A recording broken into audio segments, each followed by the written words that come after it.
Thanks for hanging out. Tonight we're playing the second episode of Shadow of the Crown, which is a mini campaign that we are doing to sort of do a little bit of closure on the Temple of Elemental Evil storyline. And this one very much is focused on the story of Prince Thrommel, who was found at some point in the depths of the Temple of Elemental Evil, had been spared by the party from his fate as he has been turned into a vampire.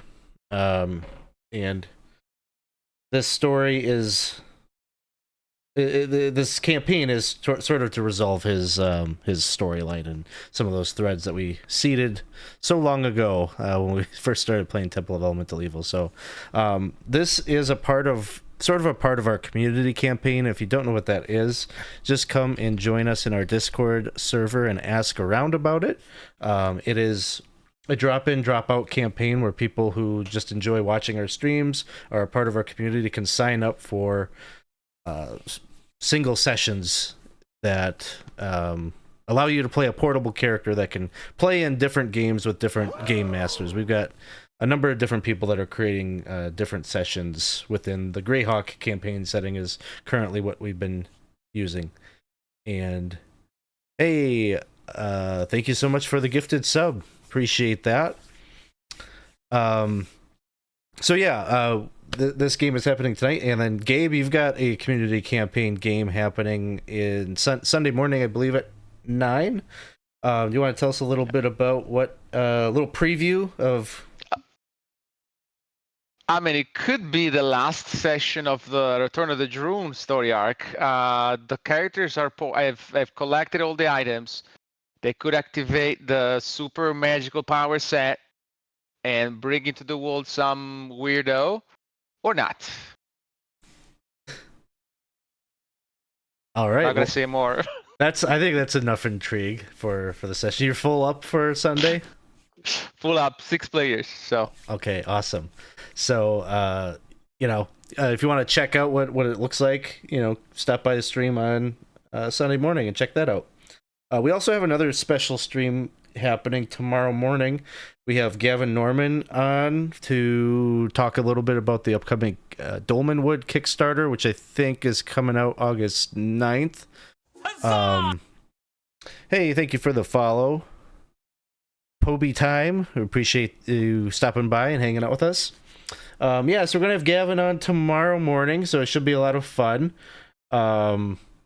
We've been having so much fun with Dolmenwood that it'll be very interesting to kind of pick his brain or hear some of his thoughts about its development, and then also just hear what's all in store with the Kickstarter. There's some kind of unique things about this Kickstarter that I'm kind of interested to see. There's going to be a soundtrack that you're going to be able to get a vinyl for. There's going to be miniatures. There's going to be like all sorts of stuff that I don't know that I've seen a tabletop RPG Kickstarter do before, so stop by there tomorrow. And then we're also going to have a little short bit of gameplay from our Dolmenwood campaign immediately after the interview. So all of that starts at 10 a.m. tomorrow. So I guess as we get started, maybe we'll go around and do some introductions, introduce ourselves, introduce our characters. We're down Jeff for the evening, but hopefully he'll be able to join us next time and catch up on wherever this story takes us. I don't even 100% know. But why don't we just do, it's kind of basic introductions and tell us a little bit about the character that you're bringing in. So maybe we'll start things off with Chris. Hello, my name's Chris. I am playing Votary Donovan Lockwood. He is an 11th level paladin of St. Cuthbert, Oath of the Watchers. He wasn't one of the original heroes of Hamlet, but he came in fairly, probably around session 20 of the original campaign, I think, and kind of made a name for himself and was part of the big fight taking Zuck Demoy down, and also happenstance had brought him back in the Princes of the Apocalypse storyline. And now he finds himself in an odd place, comforted by stalwart allies and his faith. So Awesome. Let's go next to Gabe.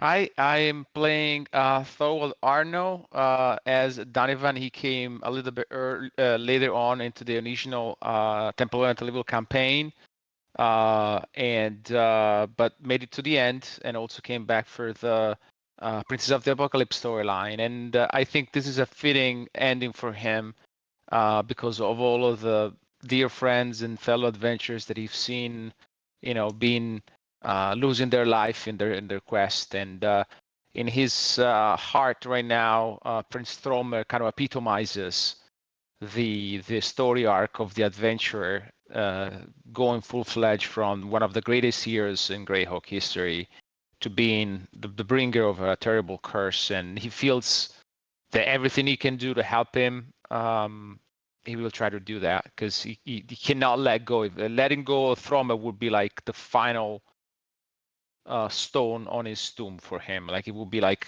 why am I doing all of this? So we'll see how it goes. Hopefully he doesn't lose it. I'm doing my best, but yeah. Awesome. And right away, we got a player reroll from Casey, so thank you, Casey, for that. And next, let's go over to Percy. I am Percy. I'm playing Baldaganit of the Battlehammer clan. I've been trying to fill the shoes of a great hero of Hamlet. Probably not doing the greatest job, but I do what I can. Keep people alive. I've killed a couple of dragons. I've killed some lesser demons. I got killed. It's been a rough go. And the roughest go of all is being here in one of the domains of dread. So that is. So how did we get here? We'll do a little bit of recap, I guess, just for anybody that might be stopping in kind of for the first time here.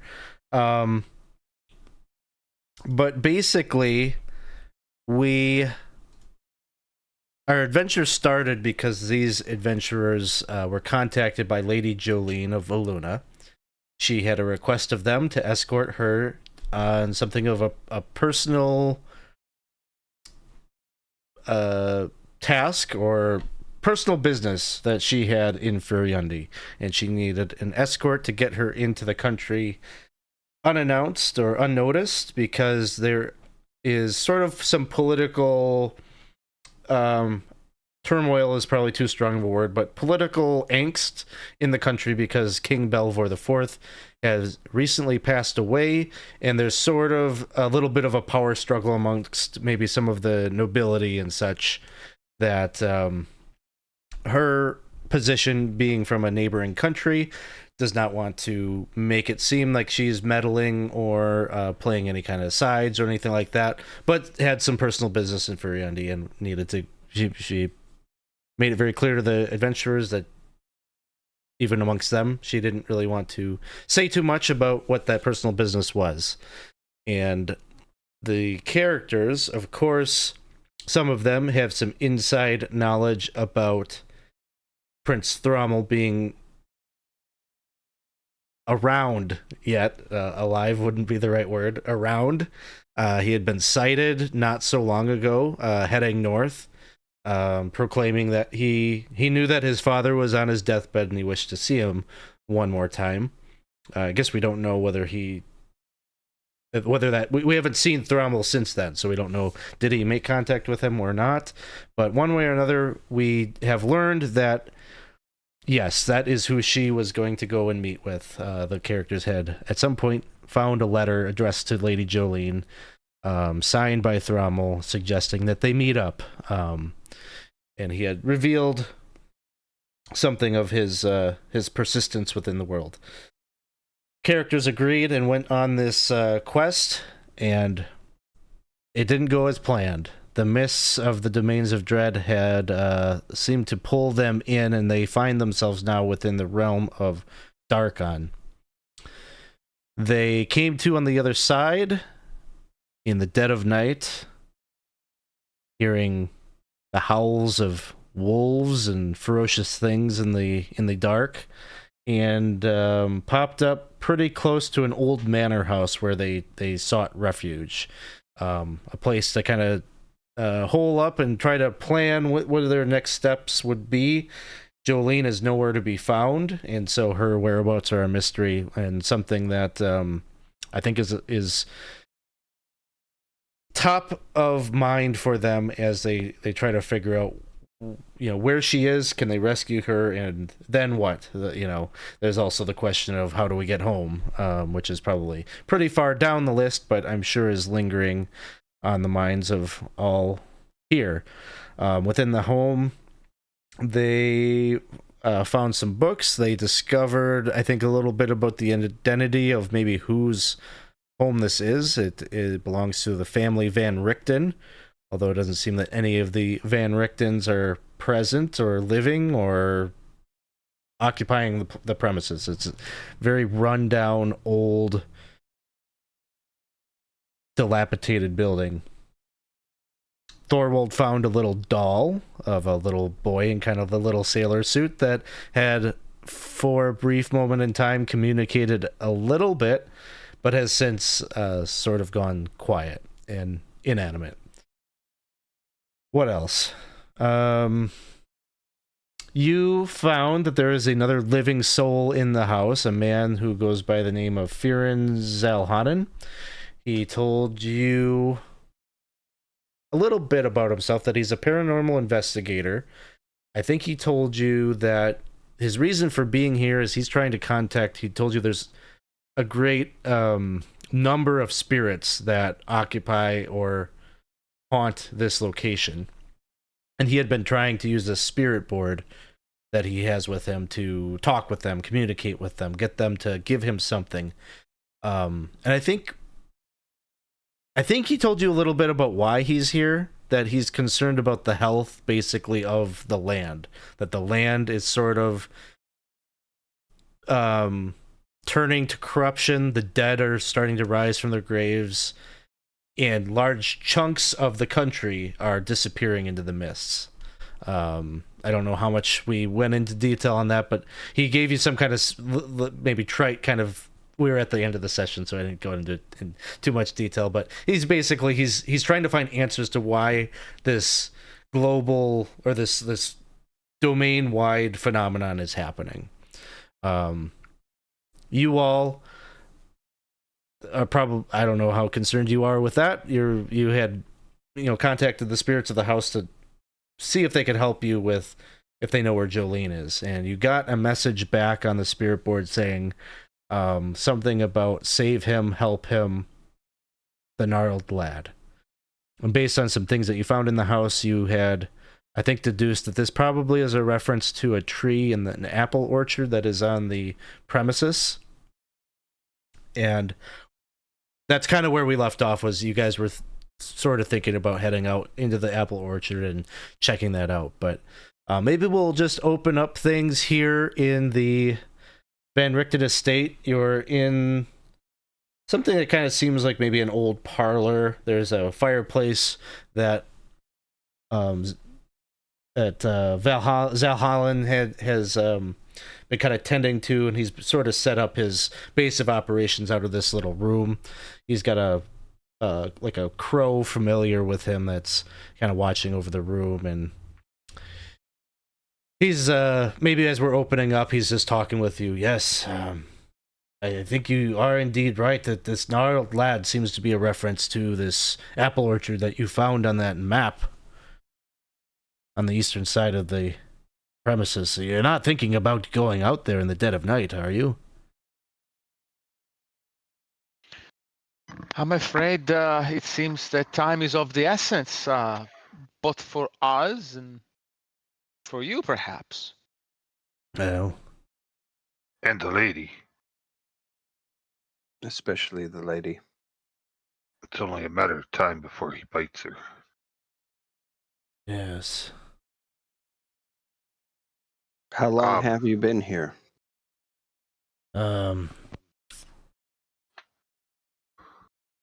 We'll say 3 days. Insight check. No, I'm just kidding. If I said some other answer in the previous session, it is now. This is 3 now days. the new answer. And you had not seen anyone but us No, yes, since no. you've been here. No one living. And unfortunately, not much of the dead either. I fear that my line of questioning maybe was a little too strong for the spirits. Luckily, you all came along and you've got a more subtle touch than I. Yeah, we're nothing but we're subtle, super subtle. Rarith, you want to keep an eye on him, and we'll go check out this tree. How far away is the orchard on the map? Based on what you can see on the map, like, let's pull that up and just see if there's... Probably within a mile. Okay. I think I thought I had a document for that. Yeah, I think you showed a map last time.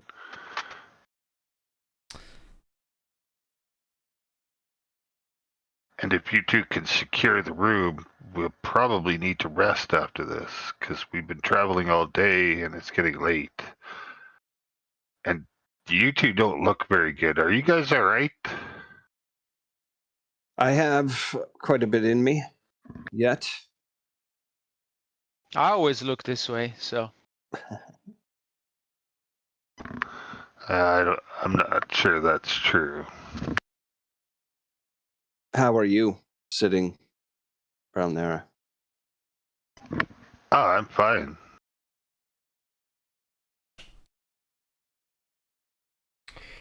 Thank you for your concern. Let's try and stay away from the fire guys this time. Yes. Now and forever. All right. Well, I'm ready.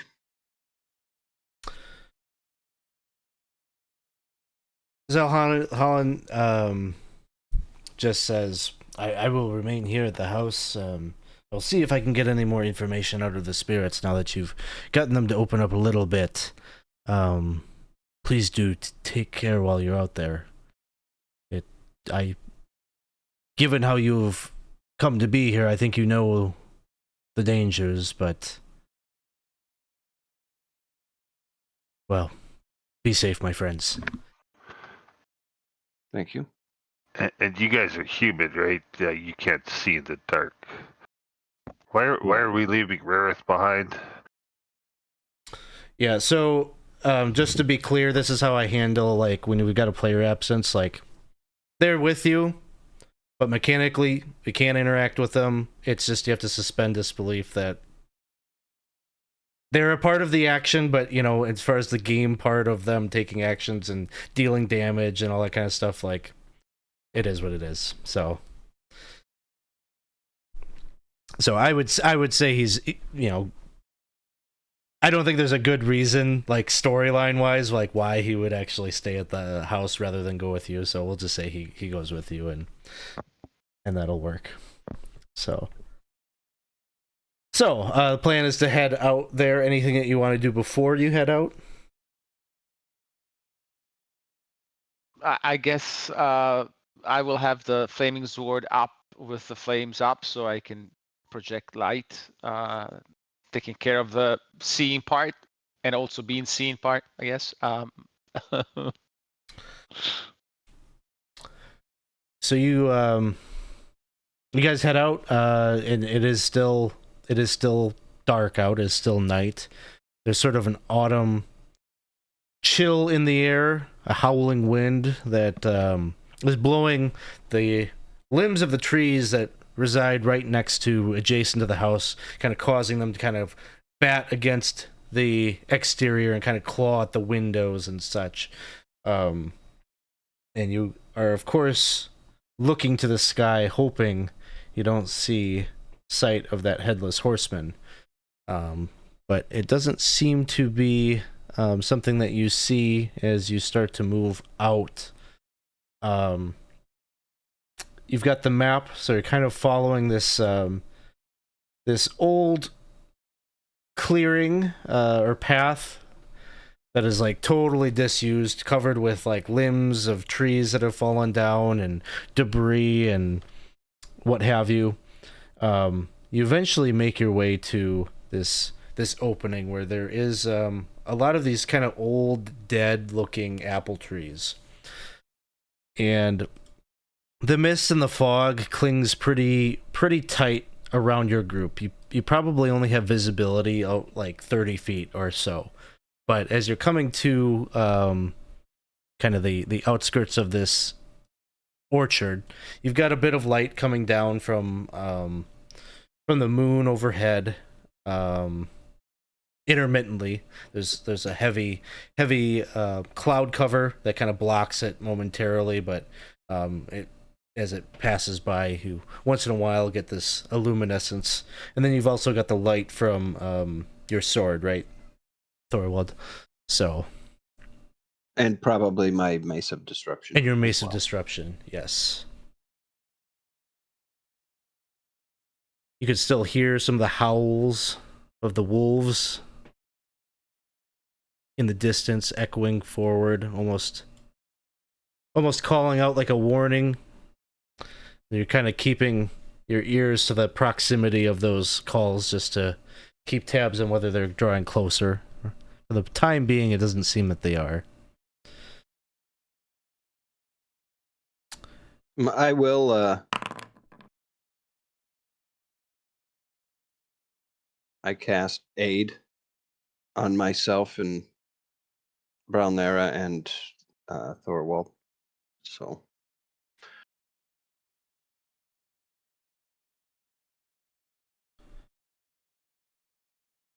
So you get that benefit. That's 5 hit point maximum increased by 5. And heal by 5, yeah.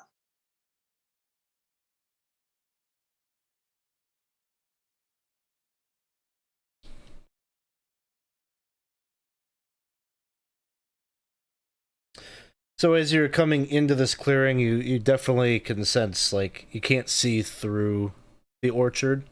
The trees are spaced out, just a few feet, very orderly in that kind of way that, like, an arborist would line up their trees to be very orderly and such. And so that pattern is still existent here, although just like from the nearest trees that you're seeing, you can just see dead, decaying, like just old, rotten apples that have just been sitting there for who knows how long.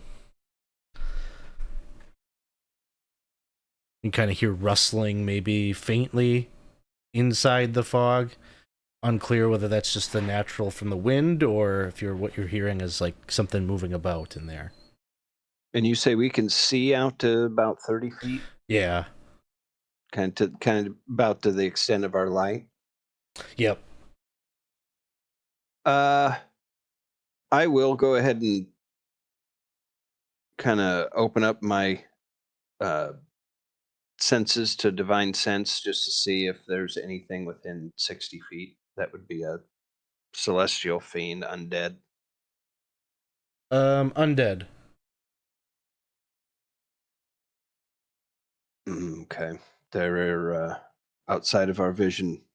And I take it that they are outside of are visible, but within the next 30 feet. Yeah. Okay. Yeah. They're undead about. So. You guys want me to Be play ready. the bait? Stay a little bit behind, let them swarm me, and then hate me?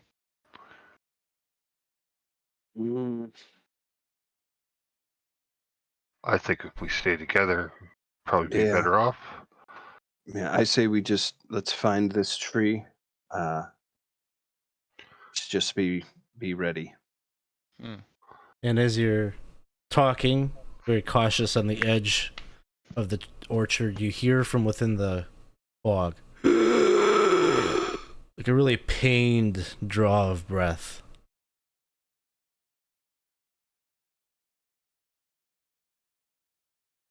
Maybe we need to help. Yeah, probably help being put to sleep. Okay. Hello. We're here to help. Father, please.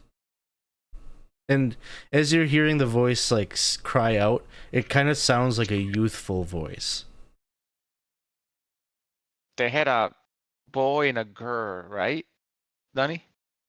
Trying to I remember that picture. I think the Um, picture there was a boy and a girl and a mom and a dad, right? Isn't there a painting that kind of was the whole family? Let me just see. I don't remember little girl, but Oh, you're right. It was the boy. I think it was just one boy. Just one boy.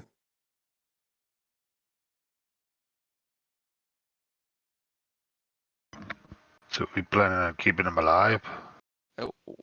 Yeah. He doesn't sound like he's doing very well. I think we should get in there. Yeah. Let's do it.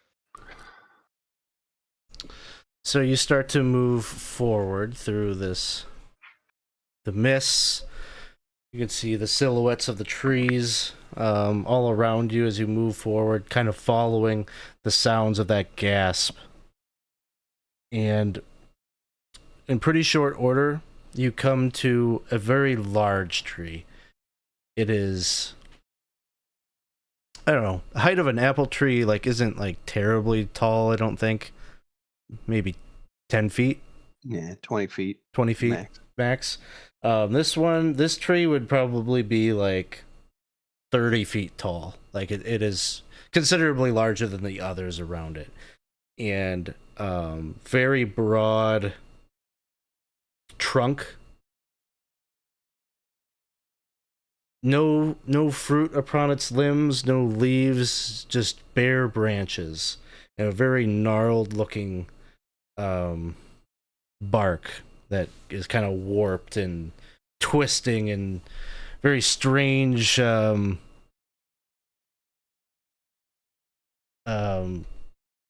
patterns that make it almost feel somewhat unnatural or unnerving. And you can see within the bark there is a body of a young boy, maybe 12 years of age, 12, 13. And he's not he's kind of suspended up, and there's like vines from the tree that kind of wrap down and have wrapped around his arms and his legs. And these vines have like these big barbs on them that have pierced through his flesh and have kind of pincered him or pinned him to this tree. And you can see that he's just like gasping. He's like kind of moving a bit. Very pained, very strained movements, just shallow breathing. And he keeps repeating, Father!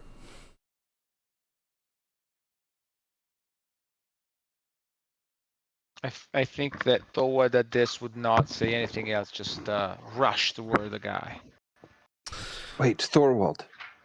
Brownberry, you're a druid, yes? Is there any way that you can communicate with this tree? Oh you ever God, seen- no. No? No. Okay. Maybe. All right. I don't know. I don't know what kind of a druid you are. I could talk to the tree, but I don't think it would talk back to me. Gotcha. Okay. So, Thorwald, you're going to run forward. I'm going to put us on another image here for a second. So, I got to pull your tokens on here. So, I've got Thorwald.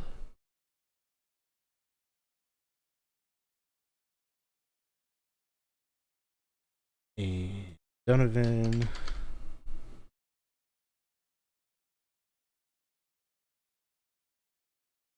Who has a bit of light also. And Bromira.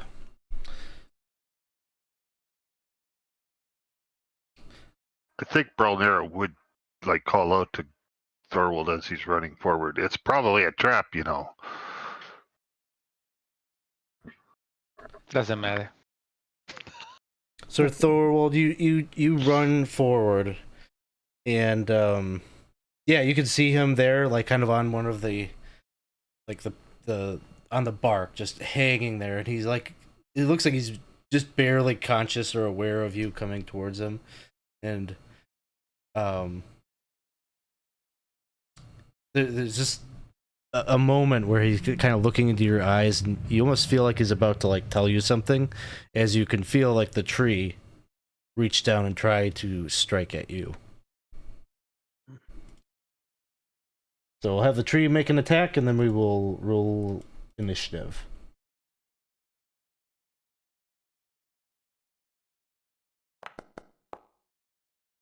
Oh, that's a super hit. And Whoa! hits you for 24 points of damage, and grapples you. So you were like wrapped, like its root, or it's this branch. It's kind of viney. It like wallops you, and it wraps around your ankles and like pulls you up, and you're like suspended in the air as it's kind of like throwing you around. We can go ahead. Let's see if the tokens are going to cooperate and such tonight. I'm not confident that they will. Well, let's give it a try. See if it'll let you roll initiative.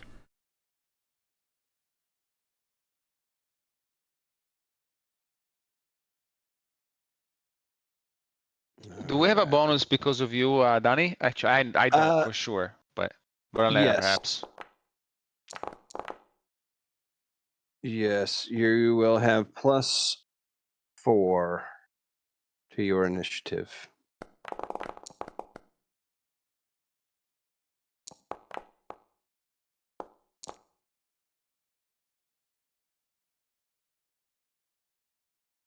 All right, so we will start things off with Donovan. Okay.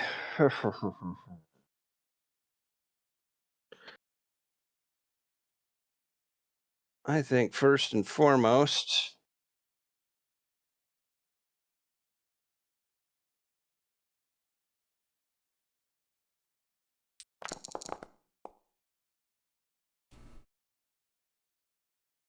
I'm going to cast Moonbeam right on the tree.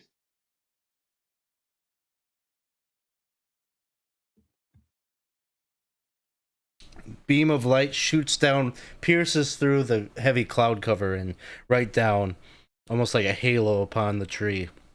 You can see the whole thing kind of like jitters a bit or twists. It does not seem to enjoy being bathed in that light. Okay. And then be moving up.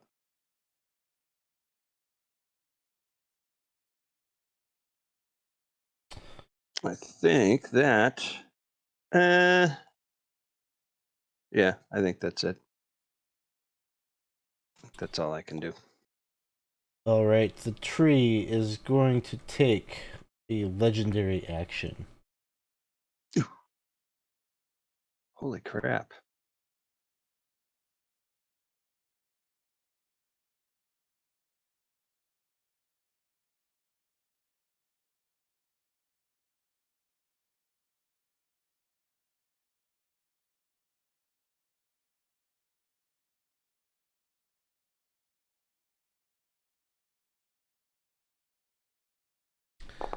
It's going to try to hit Donovan.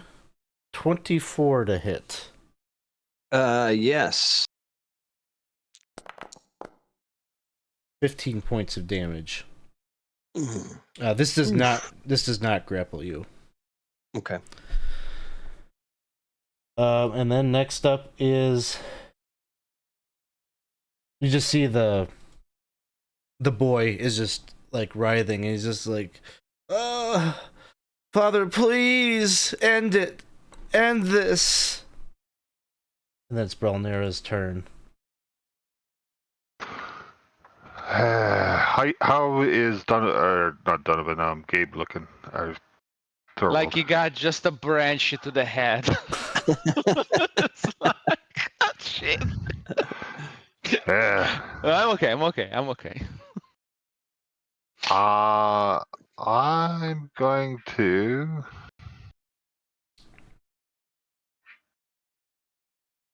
cast Enlarge Reduce on Donovan.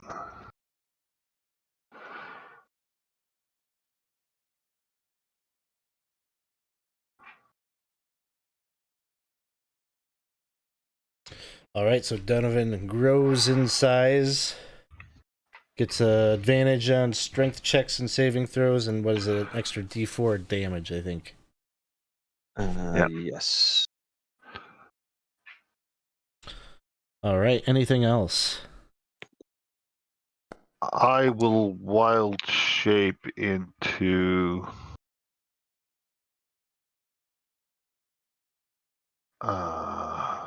what do I got? Let's go with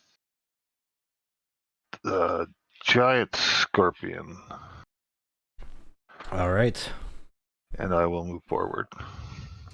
sounds good. Comes the tree's turn. He would take 18 18 points. radiant damage, I think it is. 16 on the con. I think that's what he needs.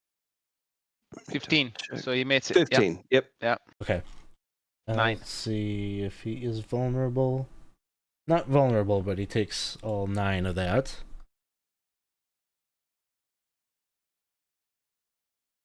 And then is going to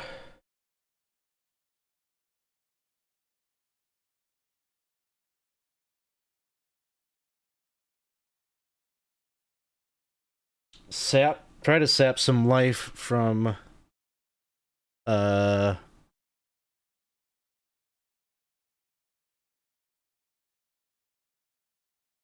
Thorwald. Please give me a Constitution saving throw.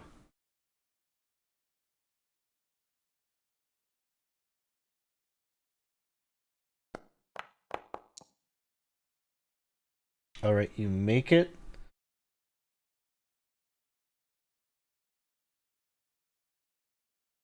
So you'll take half of this damage, and your hit point maximum is not reduced. That'll be 10 points of necrotic damage. Oh my word. This tree is pissing me off. Thorwald, it is your turn. I'm totally so pissed off. It's like, this is it. Rage. This is not gonna get out of this fight without raging. Okay. Rage is a bonus action, and even though I'm on grapple, I just ignore being grapple and just try to mow down with my flaming sword at the tree. Yep. You're not restrained, so there's no hindrance on your swings. Like, you can swing and hit the bark and hit the vine and whatever. Okay. So that's the attack, but I'm gonna subtract 1 from the roll that you see on the screen. So it's an 18 to hit. That will hit. And then the damage is this plus 2. So I don't know if the fire is important, but 17. 17 points. It takes all of it. And then he will try to attack again. Nice. That hits. And then 25 hit points of damage this time. Nice. All right. That's my round. It's going to use one of its legendary actions to try to hit Donovan again.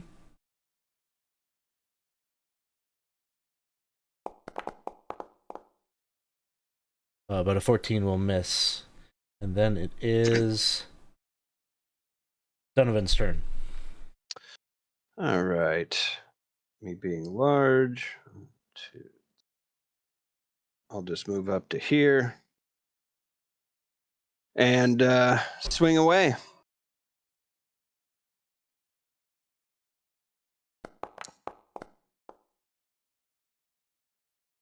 A 20 will hit. And 14. 8 of it is radiant. You get a D4 too. Ooh, I do get a D4. True. Thank you. 4. Okay. So 18. Seems to take all again. It's just it seems rooted. It's not like, you know, it's just like kind of swaying and bending and bits and pieces of its kind of dead bark are kind of flying all over the place. 23 hits. And a reroll is coming in from Dirty Dwarf. Thank you so much for the reroll. So you guys are up to 2 rerolls on the pot. Thank you. All right. And I am going to... not yet.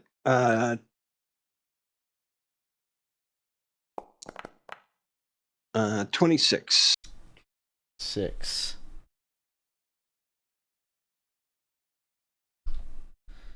All right.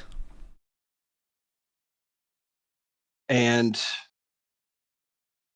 I'll keep reminding you about the 25 points with the Mesa Disruption. If it goes below 25 hit points. I mean, it's a tree, but... you got a little ways to go, but yeah. Good reminder. And you know what? I will do a bonus action just because this guy hits hard. Bonus action, cast Shield of Faith. So my AC goes up too. Sounds good.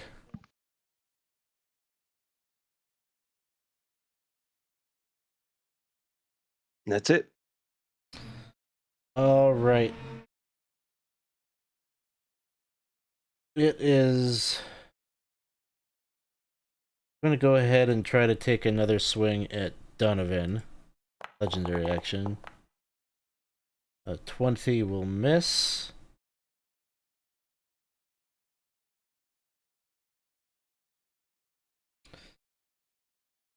The boy that is stuck to its bark is just like kind of looking at you all. Is my father with you? And he's just kind of whining, whimpering a bit. And you can just see like the tree seems to be tightening its grip on him and almost like pulling him. You can hear the bark like cracking as it seems to be like tightening his grip and like almost like pulling him into itself. And then it is Balnera's turn. Okay, I will do 2 claw attacks.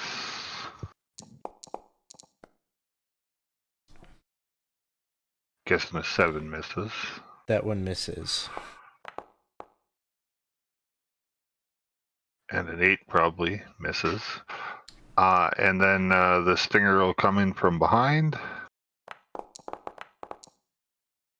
That one will hit. So...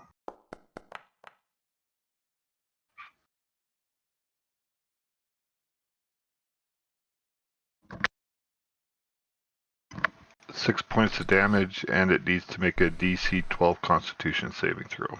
Unless it's immune to poison. It is not. 24. Oh, nice roll. Nice. So it takes 16 points of damage. All right.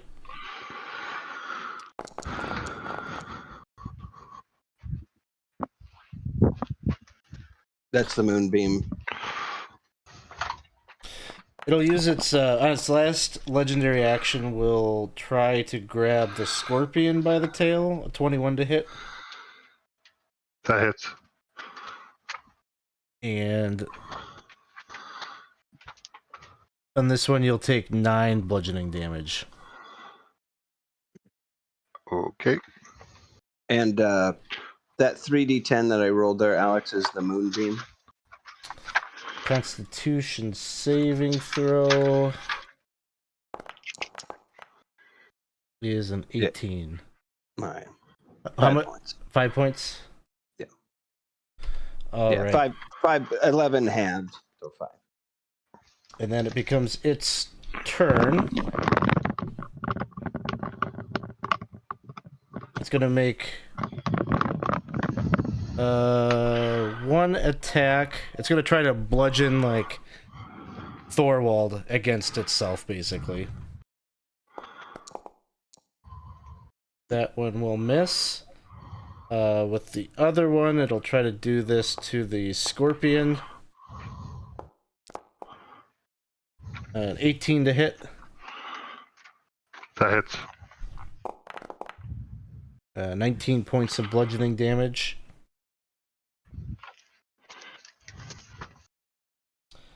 And then it's gonna try to grasping root Donovan.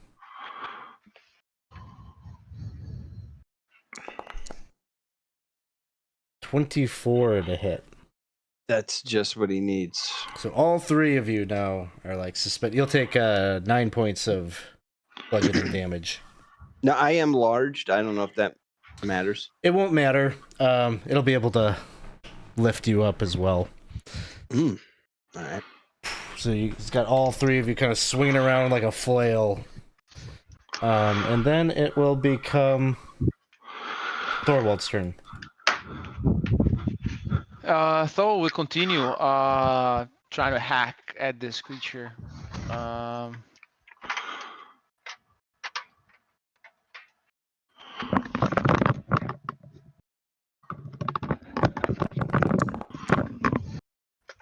14. 14 will miss. Or at least I'm it gonna won't do use- I'm damage. I'm gonna You use- probably hit the tree, but... Yeah, I'm gonna use a roll if I can. Sure. Come on, Thorwe, don't roll a 4. Come on.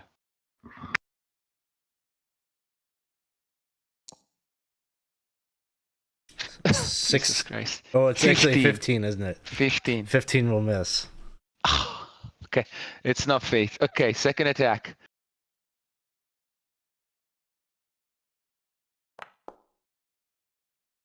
So that'll hit. Okay, so I'm gonna do this.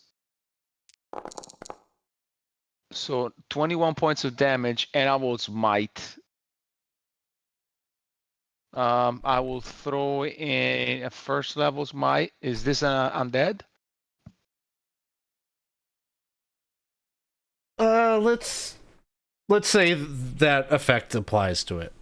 Thank you.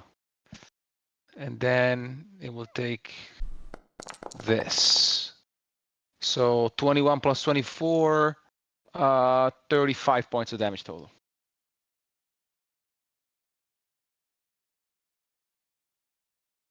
Okay. Tree is just like, as you guys are hacking and slashing at it, like there's this like very dark, almost like molasses like sap that's like pouring out of the wounds off of it. It's starting to drip down. And as it like that's like the initial color of it, but as time goes on, it's like starts to turn that sanguine reddish blood like color. And that boy is just crying out in pain. It almost seems like his cries kind of holler out, almost in unison with the tree's movements. Like he's feeling it as well. Oh, so they seem to be connected somehow. So that's your like, you can't shake that thought. Okay. That it seems like that's happening. The tree will try to swing Thorwald around after that bout. 20 to hit. Will hit me. And 13 bludgeoning. And Donovan's turn. All right. Being grappled, do I have disadvantage on attacks or anything? No, you're not restrained. You're just grappled. Gotcha. Okay. Yeah, I am unloading the best I can here. That's an 11, so that's a miss. We have rerolls. There is a reroll. Should I use it? Yeah. I clicked the button, so you're using it. Okay. 15. 15 will miss. Yeah. Second attack. Oh, Dawson bought a DM reroll. Thank you, Dawson. Thanks, Dawson. Dawson, the rerolls, no one worked for us. Come on. And I will throw in a smite on this one as well.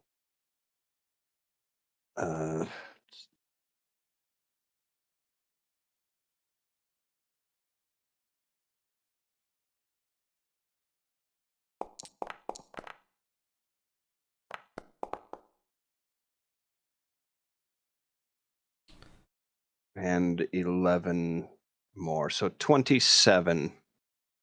And then there is the 25 hit points. Not there yet, but getting close. Okay. That's it. I think that was my 2 attacks. It will. Did you add the D4? Oh, I did not add the D4 onto there.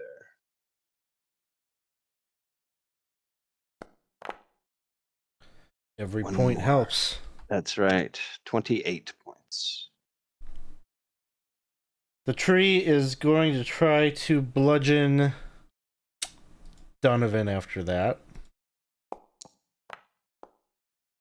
But I'm just going to use that DM reroll. No!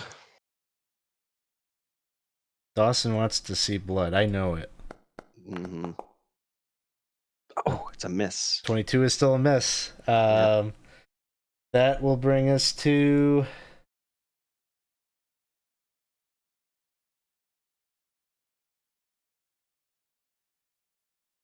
the boy who is crying. He's now calling out, "Mama! Mama!" And then it is Balnera's turn. Alright, same thing. 2 claw attacks. Hit. And a hit.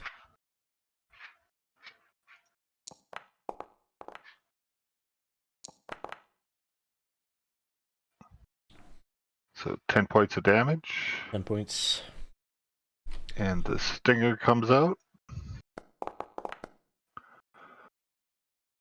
Hits. Whoops, wrong button.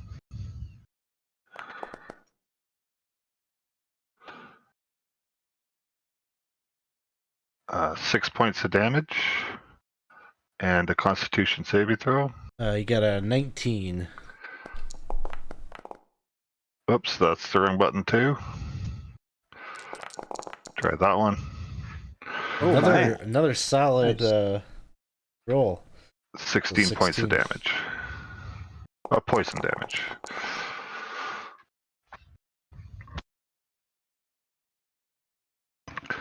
And that's it for me. Alright, Tree is going to use the last legendary action on Thorwald. Ooh. 29 to hit. just beating me on the ground. That's so much. 15 points of bludgeoning.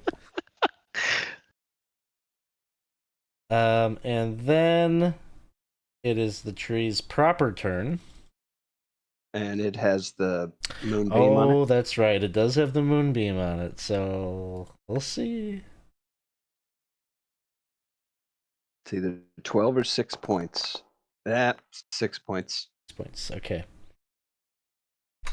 It is going to try to siphon away a little bit of health from Thorwald. Constitution saving throw. You have +3 to that. +3? Okay. -2, so basically it's a +2. We got a reroll coming in from Lyra for the players. Thank you. Thank you. Thank you. Thank you, Lyra. Yep, Sundance Kid. Oh no, another tree. This one isn't as big as the tree that you guys had to deal with, but I still actually nasty. probably need that +2. 17? 17 makes the save. So you take half of this and it won't mess with your hit point max. So 11 necrotic damage. That I can't absorb. And So, DM reroll. Thank you, Dawson. I know you've got a lot of points, so I'll just keep using these. You're gonna play for the bad guys. Yeah, Dawson. All right. That will bring us to Thorwald's turn. so Alex, I'm gonna ask you a judgment call here. Do you think Thorwald would, at this point, infer that killing the tree would kill the boy? Just give me an intelligence check. Not this forte, but we'll do. And a -1, so.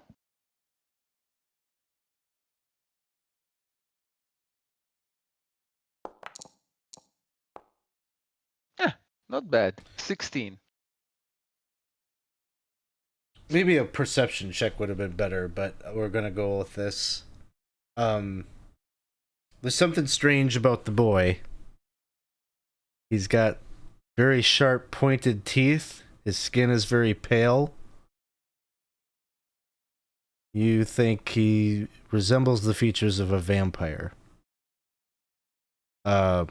So to answer your question, like, you're not 100% sure, but vampires are notoriously resilient. Okay. And it So- already, like, his body is pretty butchered as it is. And he's still alive. Like a child of this age should not be Should still not be alive alive. or even conscious Yeah. with all the wounds going through it. So I guess with all of this uncertainty, Thorwald will say, okay, let's one problem at a time, and we'll just attack the tree.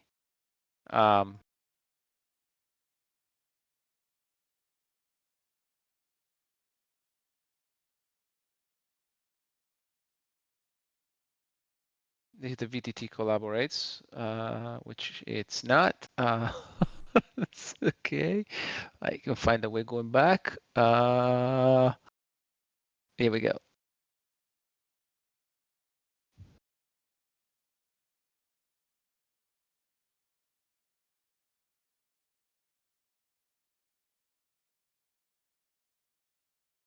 I don't know that it is coming. Oh, it's coming. Something. Uh-oh. Oh, But you do have a reroll. I will use it if you guys don't mind. I kind of don't like having to roll a d6 right now. That could Do it. die really, really bad, so I don't want to risk it. 17? 17 hits. Takes 21 points of damage. 20 was the number you needed, and so as you strike into it, all of you drop, like, instantaneously. Like the tree releases all of you at the same time. You drop to the cold, hard, wet ground underneath its limbs. And it just seems to kind of, like, curl up, like its branches kind of curl up and kind of twist and knot into themselves as the tree just kind of leans over, kind of sags a bit to its left side. I will move immediately to start attempting to pull the stuff away and get the boy out. You kind of go and you start to, kind of rip away at this vine material. It seems to come away and peel away. And the boy kind of falls into your arms. He's, like, kind of grasping at you, just shivering. He's getting, like, blood on your armor and your cloak and such. Okay. I'll take him over and lay him down. take a couple steps and lay him down. How old is he? Like 10? 12. 12 maybe. Start doing like a medicine check on him and see what I can assess there, and be prepared to lay hands on him. Go ahead and make a medicine check.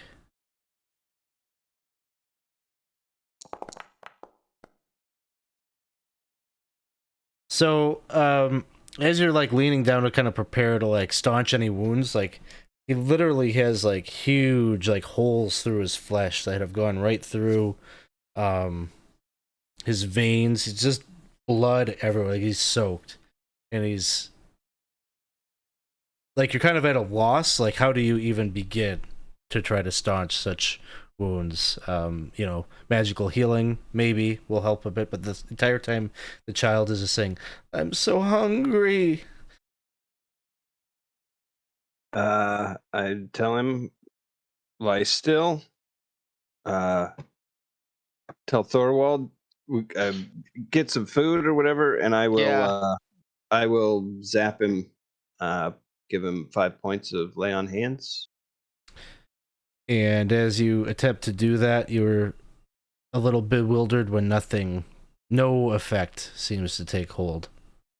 Donnie, as Thorwald that you see is running away from the scene, probably looking for some wild game or something, says, Donnie is a vampire.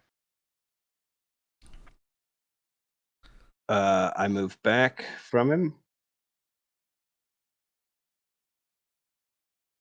What's the play here then?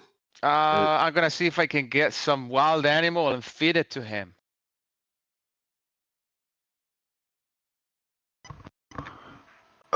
Wait, what? You hear in your head. Well, if it has to be blood, I'd rather not be mine or yours. So it's gonna have to be some kind of deer or something. I don't know. So we're keeping a vampire alive. Yeah, I've got my weapon out now, and I'm not gonna attack him. I'm just ready to if he comes at me. He looks at you, Donovan, and he just says, "Please, make it end. Make this stop." Brelnera go over there and start attacking him with her claws. What? Okay. Basically you are... I'm not gonna like roll initiative and have you roll damage and such, but the net effect is like you're slashing and clawing at him. His wounds sort of regenerate and heal from the slashing, the laceration of your claws, and he's like whimpering, and at some point you'll see like the fangs kind of bear out, and like there's almost like a total transformation of his demeanor as he's getting ready to like attack you basically and bite into you. But I'd prefer to resolve this narratively because Say, Brelnera, we were supposed to find this boy. I don't think it was to kill him. There's something strange going on here. Things I don't think work quite the way we're used to them working. Is there...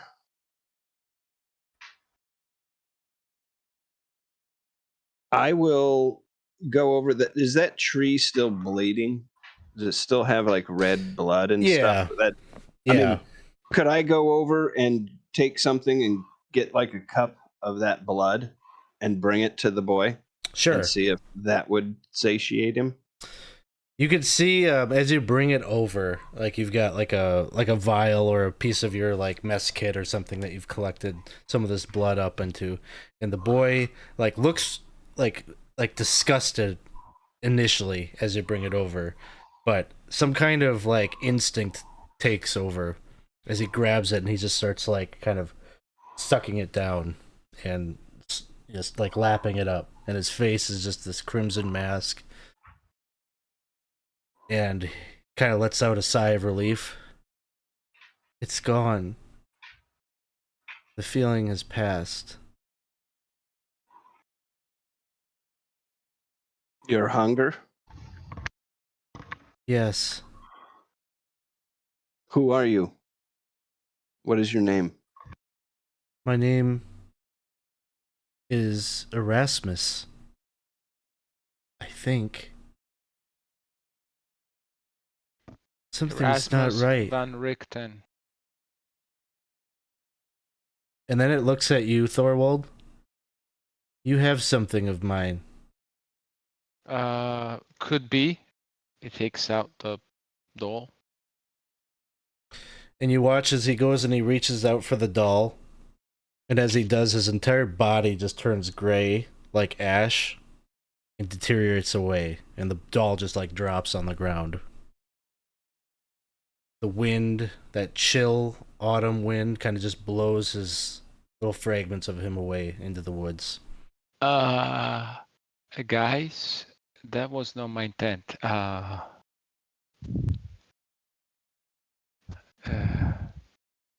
guess though we'll very, very super confused. We'll grab the doll again. Should we bring this back to his mom? And it like nods. Oh, okay, I get it. I get it. Okay, that's mighty weird. Well,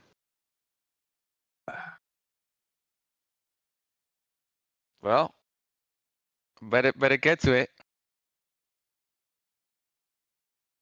I'm gonna say a prayer to Saint Cuthbert over his ashes, or where he turned to ash. I guess his ashes kind of blew away, but ask Saint Cuthbert to see him to the other side, care for him, and I'll rise. And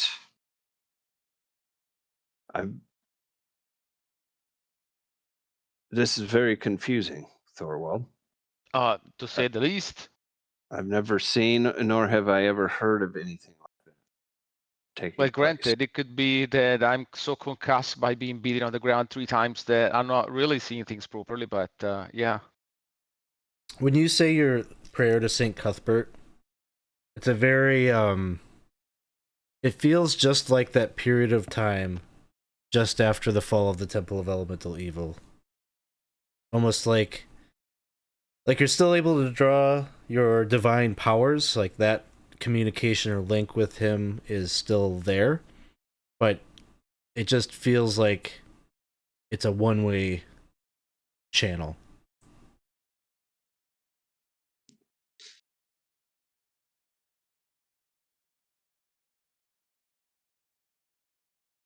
I feel disconnected, brother. I'm not surprised somehow.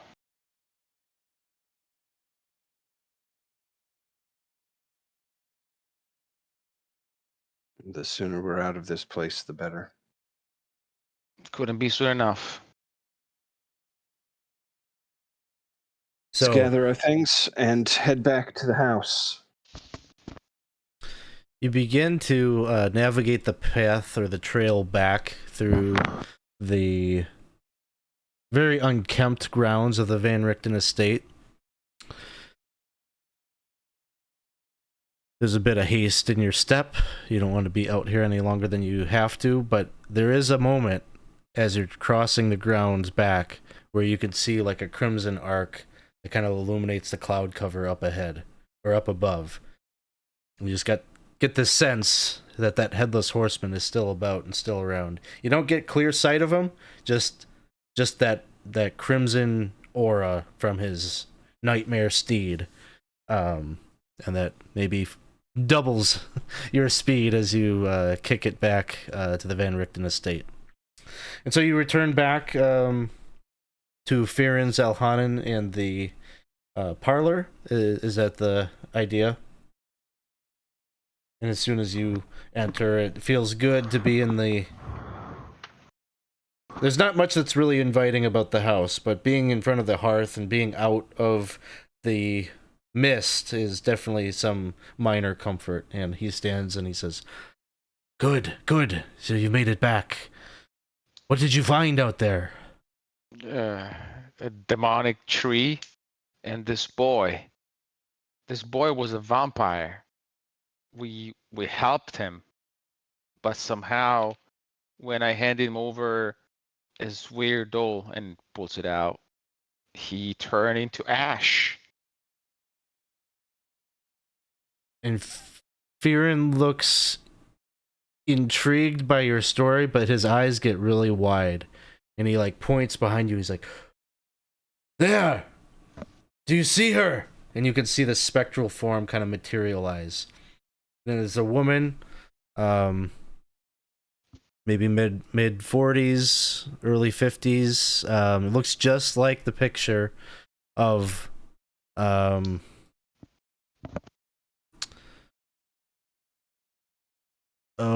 why am I blanking on her name? Van Richten's wife. I think I wrote it down. Ingrid? Ingrid, yes, thank you. It looks just like Ingrid Van Richten with her crescent-shaped eyeglasses, her hair's done up. And she kind of like, it looks like she kind of puts her hands up and she's like, I'm not here to harm you. You do not need to be alarmed. What you've done for my son and his spirit, I'm here to thank you. You have many questions, that is why you have come here, you, Mr. Investigator, and Youth 4, questions about your missing companion. I might have some information to give you, but maybe you also have some questions about what you have just gone through out there in the orchard. And thank you so much, Sundance Kid, for the player reroll. Appreciate that. I'll add that into the pool. And she says, as you might have guessed or figured out, this was once my home where I lived happily with my husband and my young son. There were at least a few years where things were happy and calm and peaceful here. But as anyone who spends any time in these lands knows, those moments are fleeting. And such is the case with us and my family.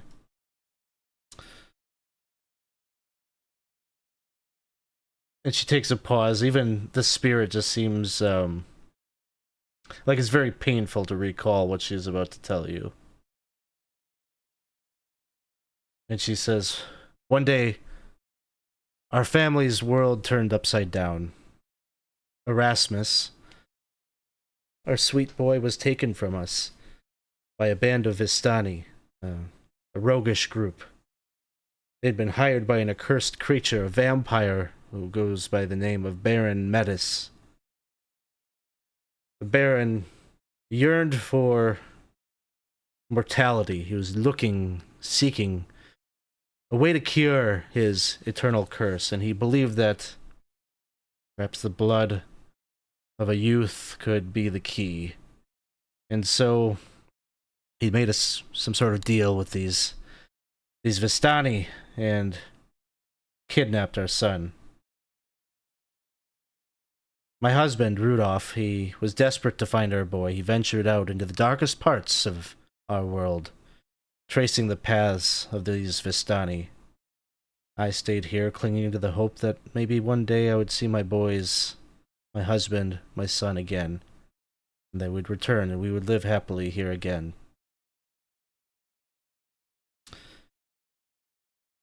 The day that Rudolph came back, he was a changed man. He was not the kind, warm soul that I knew. His eyes carried a pain that I could hardly bear to see. And he brought with him our son, but Erasmus was no longer our boy.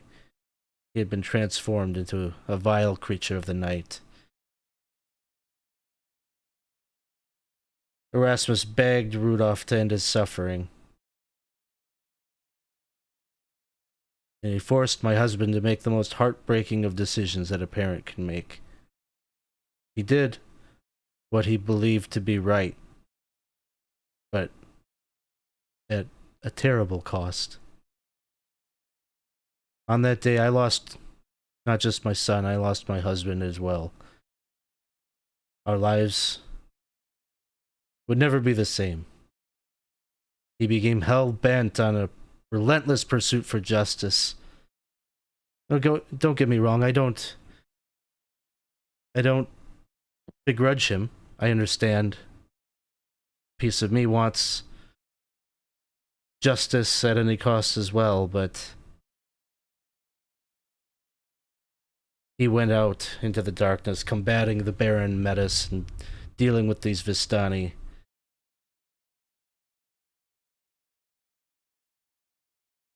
He succeeded. He killed all of those responsible, including the Baron. But the Vistani tribe placed a very terrible curse on him. One that sought to imprison the souls of all that he loved, all that he cared about here. So our home, once filled with the joyful laughter of our son, has been turned into the sanctuary for the broken. Those who also suffer at the hands of monstrous creatures. And our family's tragedy has become a beacon for further tragedy. That which you dealt with out in the orchard was just a reoccurrence that happens as a part of this curse. My tortured boy's soul having to relive those final moments of his life.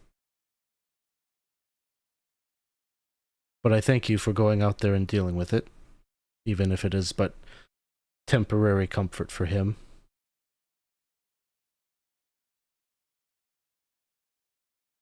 Is there a way to break this curse?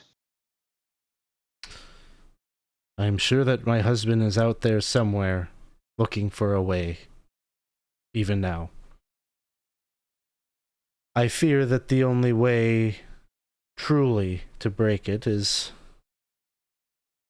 maybe upon the expiration of his life, but only time will tell.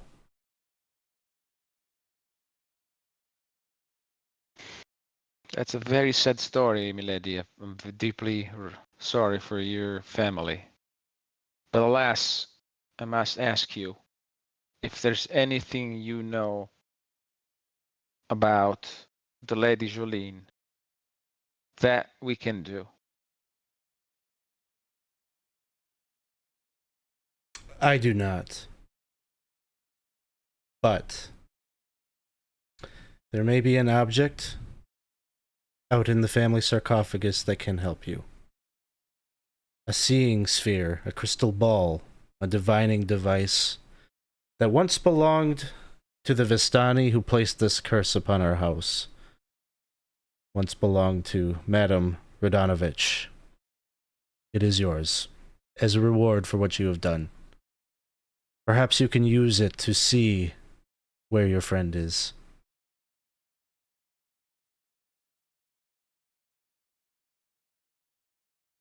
Milady, and Rudolph would look like he does in that family portrait? Or do you think he would look different now?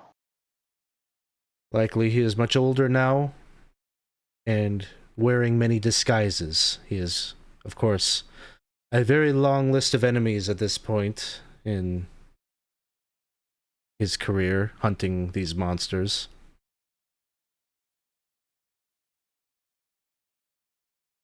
If we run across him, is there any message you would like sent to him?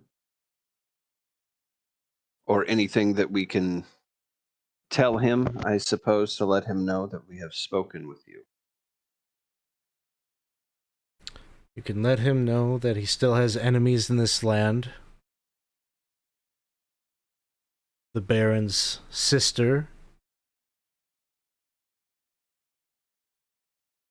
still here and remembers what the House Van Richten had done to her brother.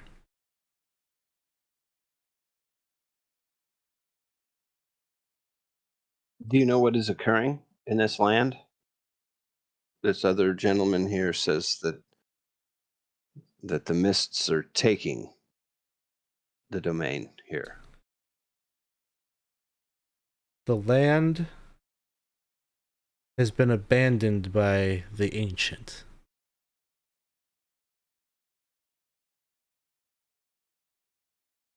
There is no Dark Lord at the moment. And the mists are reclaiming this world. They grow hungry.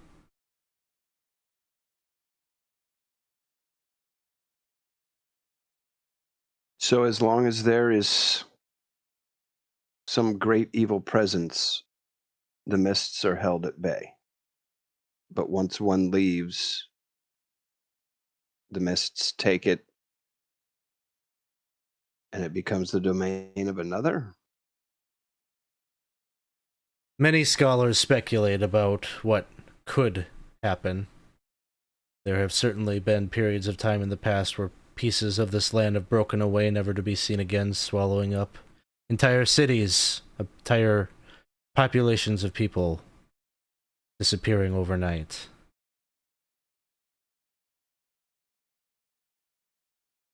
How do we escape? How do we get out of here? How do we leave? There are some that know that trick or have been blessed with such privilege. The Vistani are, of course, one such people who know a way out. I would say that if there were a ruler of the land, they may be able to grant you such a request, but I don't feel as if there is at the moment.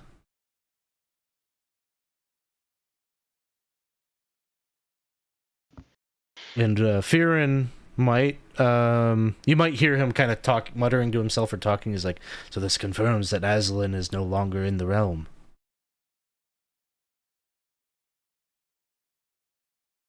Who is Aslan? Oh, sorry. He was the former ruler of this domain. A lich of some notoriety and power. Ruled is probably not the right term. But he was the one whose final authority passed judgment on laws and such in this place. He was a bit of a negligent ruler, didn't care much for governance, but he was feared from all corners of the realm, ruling from Castle Avernus.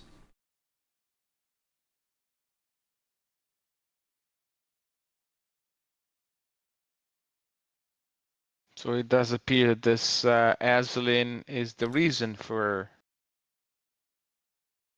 the mist claiming part of your realm.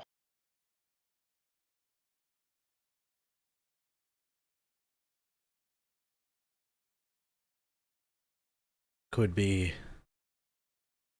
I haven't heard much news from Castle Avernus in some time until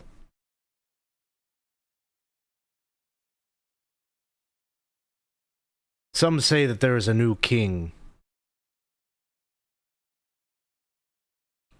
King Thrommel. What? I don't know. I don't know that Thrommel, anyone you has. said? Thrommel is the name that I have heard. Oh, guys, this is worse than I thought. You know this name. You are not from this place, but you know this name. Well, Thrommel is not from this place either, or at least it wasn't until recently. It was from my place. Our place.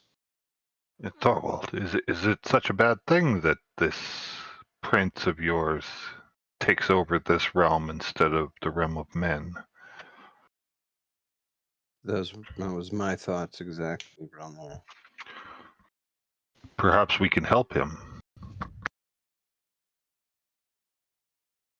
Well, he's not a Dark Lord. He's just Prince Stromo. Well, I believe. I think he wants to be one. No. He's an hero. The greatest hero there ever was.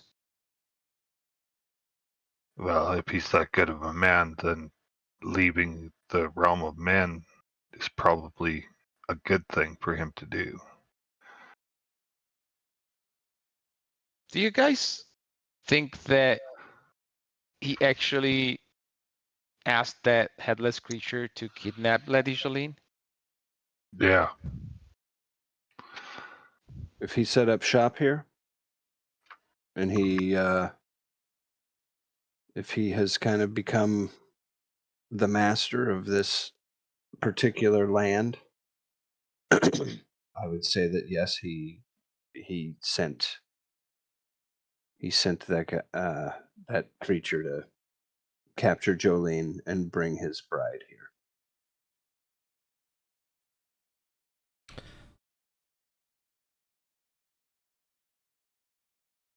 Now, I should mention that his rule is not recognized by all.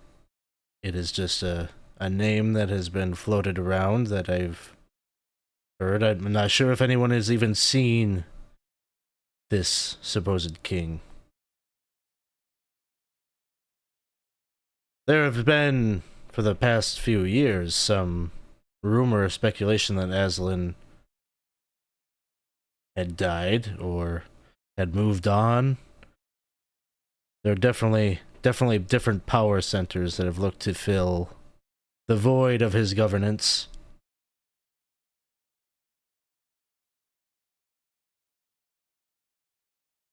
This prince of yours, is he wizard or? No. I mean, I don't think so. It was No, a famous warrior. He was A a knight, warrior. I believe, a paladin. Well, then that will be a first for Darkon. Darkon has never had anyone who wasn't a arcane spellcaster. We've typically been a magocracy.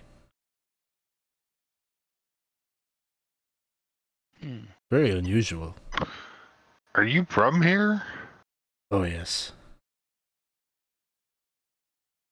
And do you know how we can get out of here?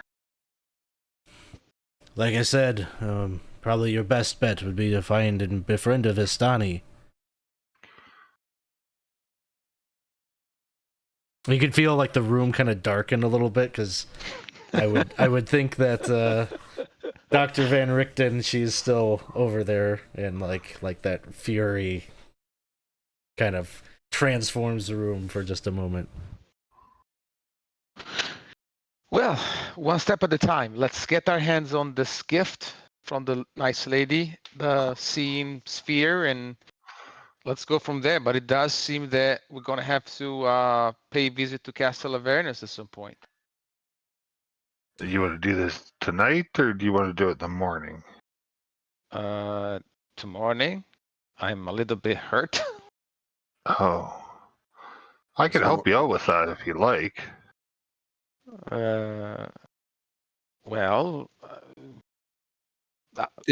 Is this? I think this is something that can't wait till the morning, though. Yeah.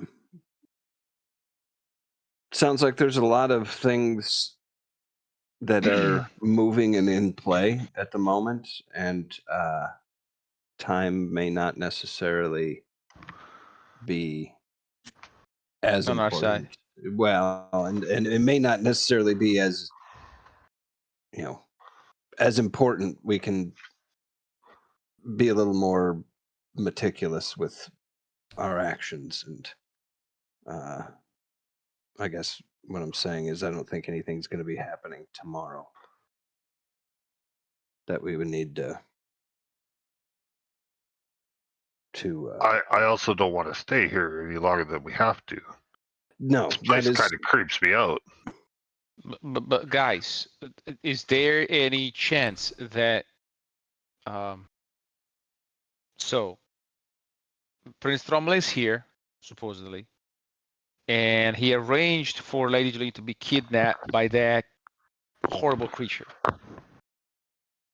Is there any chance that you think Thrommel would turn her into a vampire? that's Not a- possible. I don't think he'd do it against her will. Yeah. It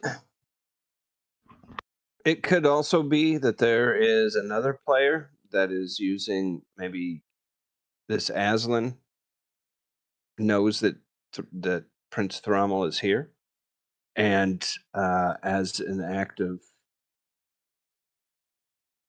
avoiding a war with him or whatever, maybe this headless horseman was under his, was working for somebody else to use as, for ransom or for Leverage. something, for leverage against him if he would sense that Prince Thrommel would be trying to establish this place as his own. And I'm sorry, I am getting a phone call from my daughter. I think Sure. she needs toilet paper. Sure. I think you guys want to take like a rest basically here tonight, right? Ingrid Van Richten would certainly, let you know that it is okay for you to sleep here. She would ensure that no harm would befall you. Firin Zalhanan would just say, now, I am wondering, it seems too much of a coincidence that this King Thrommel, or Prince as you refer to him, he's here, he's from your realm, and then you show up. It feels like this is all interconnected. I'm wondering, might I come with you? I would see my investigation through and see if there's any way that I can help ease the suffering of this land. I can't promise to protect you. That is fine. I can handle myself. You seem to be a little bit short in the way of maybe arcane abilities, and it might be that this requires an arcane solution. You're welcome to join us, as long as you understand that our predicament might not exactly coincide with yours. We will, of course, if we can, are able to help you in this land. But unfortunately, our commitments are to the Lady Jolene first and foremost. Do I get the feeling that he's got an ulterior motive to this? I mean, his ulterior motive is that he doesn't want the world to fall apart. Okay. I mean, you could do an insight check. I mean, like he said, like this is my agenda. Is this? It's not your agenda, but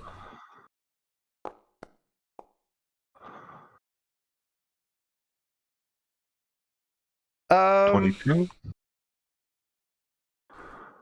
Yeah, like seems like that is what he's concerned about.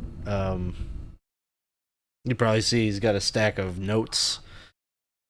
Clearly, like he's carrying around like research and such with him that there's enough evidence there to be like, okay, like he's not just like conjuring up some story. He's got a lot of details too about stuff that he's talking about.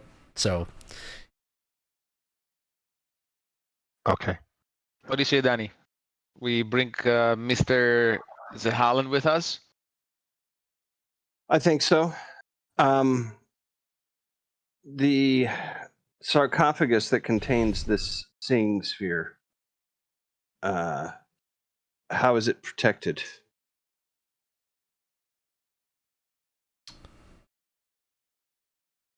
she would tell you that it is buried with her remains.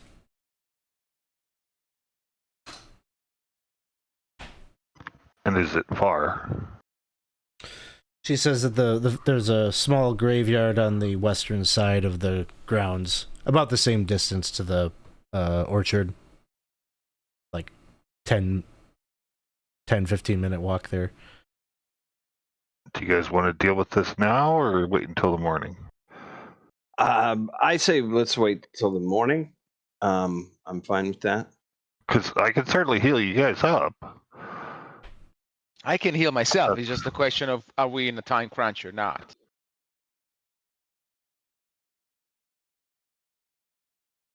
Well, Yeah. I mean, at this, I'd like to point out that the lady is still missing. Okay, well then I will heal myself and let's go. Give me 10 minutes. maybe it would be wise to go get the Seeing Stone, come back here, and then take our rest while we use that object. Then we could at least see if she's in trouble. Correct. Yeah. I think I like that. All right. I'm going to cast Aura Vitality. Was that actual thunder somewhere, or was that on? Okay. Perfect ambiance, right? I was gonna say that's perfect. So, crack of thunder as you exit House Van Richten and head out to the graveyard. Doing some healing and such. Yeah. I know Thorwald needs a bunch, right? Don't worry. Don't use a lot of. It's just one spell. Okay. Because I have. Let me use the. I have. Oh, whoa. That was the wrong button. 90 tens. That's awesome. Whoa. 96s. Okay, that does a lot. You need at least 22, right? Oh, I need more than that, but it's a good point. 87. Okay, I will drink 3 potions and then we can go. Sounds good. So as you are drinking your potions, Ingrid Van Richten will share with you a command word to open up the family mausoleum. And the command word is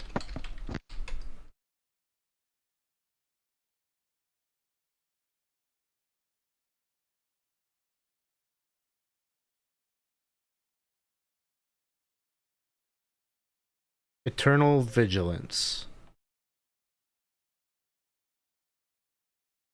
So you make your way out into the dead of night again, following the path on the map that you have of the Van Richten the grounds, the estate grounds, and you make your way to very small graveyard where there's like a wrought iron fence that is still up. Trail leads right to a gate that is slightly ajar. And you can see maybe like a dozen or so headstones and then a larger mausoleum structure kind of towards the back of the cemetery. As you move past the gate, keeping an eye out, very unnerving being out in this cemetery in this setting in the dead of night. But the howls of monsters and such seem to have died down. You don't hear that as much anymore. There's just a stillness on the air as you make your way out here. You can see that it looks like there have been a number of these graves that have been dug up, like grave robbers have come to this place and dug up the remains of some of these burial plots, and with very little care didn't even bother to fill back in the holes or any of that, just kind of a desecrated spot. But the mausoleum itself is still standing. And just for the sake of brevity here, you'll be able to go up to the mausoleum and speak the command word and make your way inside the mausoleum. And it's the type of thing where there's like a vault on the inside where, you know, caskets or maybe not caskets, but like drawers are built into the wall where you could pull out, and that's where the remains and any objects and such would be placed. they're all labeled with little plaques.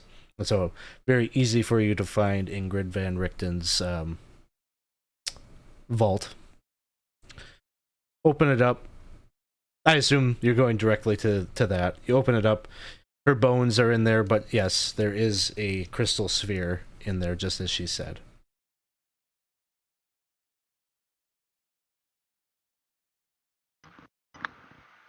All right. Who wants to grab it? Fine, I'll do it. You reach in, take it, and you have the crystal ball.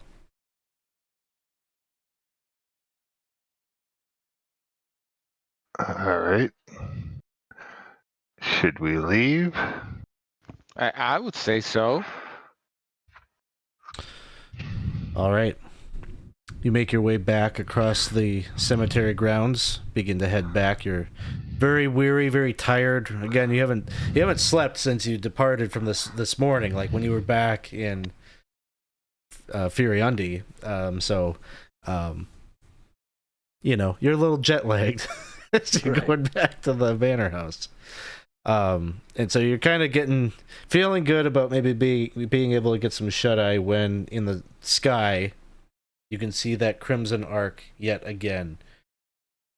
And that nightmare horse whinnies and lets out this demonic howl as that horse kind of comes down and is kind of circling around your group and lands and touches down maybe like 60 feet in front of you. And you can see the headless horseman. He's done up in his armor, and he's wearing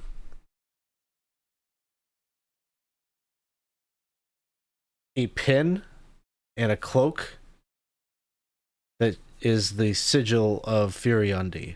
And his horse seems to be wearing some kind of burned up kind of, I don't know what you call it, the cloth that like goes over the horse right underneath its saddle, and that too bears symbology of Furiundi. And he has in his hands, he kind of like opens it up and conjures up a little bit of flame, but a piece of parchment is in his hands, an envelope. He seems to like kind of gesture out like he wants to deliver this to you. I will get it. You approach him. He hands you the envelope. I take it. Where is she? He says. He just like points at the letter. Okay, thank you. I guess I'm gonna read the. And he takes the reins of the nightmare horse. Okay, well, there's no asking. Danny, you're better at reading. Here. I can't believe you just asked somebody with no head a question. How was he supposed to answer you? I don't know. I've never spoken with a headless person before. I will look at it, and do I recognize the imprint and the wax or anything? I mean, is it the wax seal is like not just a Furiundi seal, but it is the seal of the seat of the king. Crack it open. And there is a letter. I will read it out loud to them. It seems to be addressed to you, 3, 4. My dearest friends, I trust this letter finds you well. It seems that the fates conspire to make our paths cross once more, and I couldn't be more grateful. I write to you now not as a prince, but as a king, and as an old friend in need of aid. You may have heard of the passing of my father, King Belvor IV, a great man and a great king. I was able to see him once more before he passed. Now the task of ruling falls to me and upon my shoulders. It is a weight that I carry with honor and humility. Yet, amidst these changes, another matter preoccupies my thoughts. Lady Jolene, a woman of noble spirit and grace, was meant to meet with me. It would seem that the journey from her estate to our rendezvous was long and fraught with unforeseen dangers. Her whereabouts are now unknown to me, and it is with deep concern for her safety and well-being that I write to you now. My friends, I kindly beseech you to lend your prowess and expertise in escorting Lady Jolene safely to the royal palace. Given your history of valor and trustworthiness, I am certain that she could not be in safer hands. I understand this task may take you away from your current pursuits, and for that I extend my deepest gratitude. Upon your arrival at the palace with Lady Jolene, I shall be sure to extend my thanks in person. Your assistance in this matter is not just a service to me, but also to the kingdom of Furiundi. May your path be clear and your sword strike true. With warmest regards, King Thrommel IV.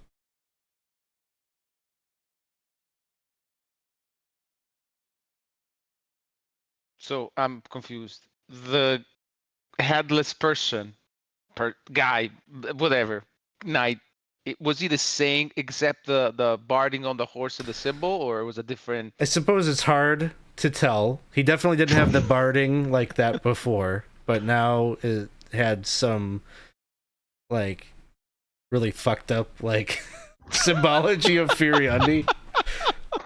Like, it's like watching, like, this is like the horror version of, like, a Knight of Furiundi, like, showing up in front of you, delivering this message from the king. But he seems to write like he's in Furiandi, and he is not. Like, this place could not be more farther from Furiandi. Plus, it doesn't make sense. The same guy kidnapped Lady Jolene. None of this makes sense, guys.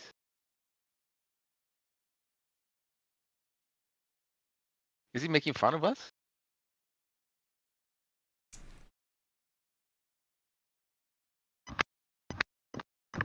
I suppose that's possible. I think the question is, are we going to help him or not?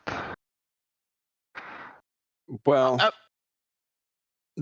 our mission up to finding the Lady Jolene is not in question.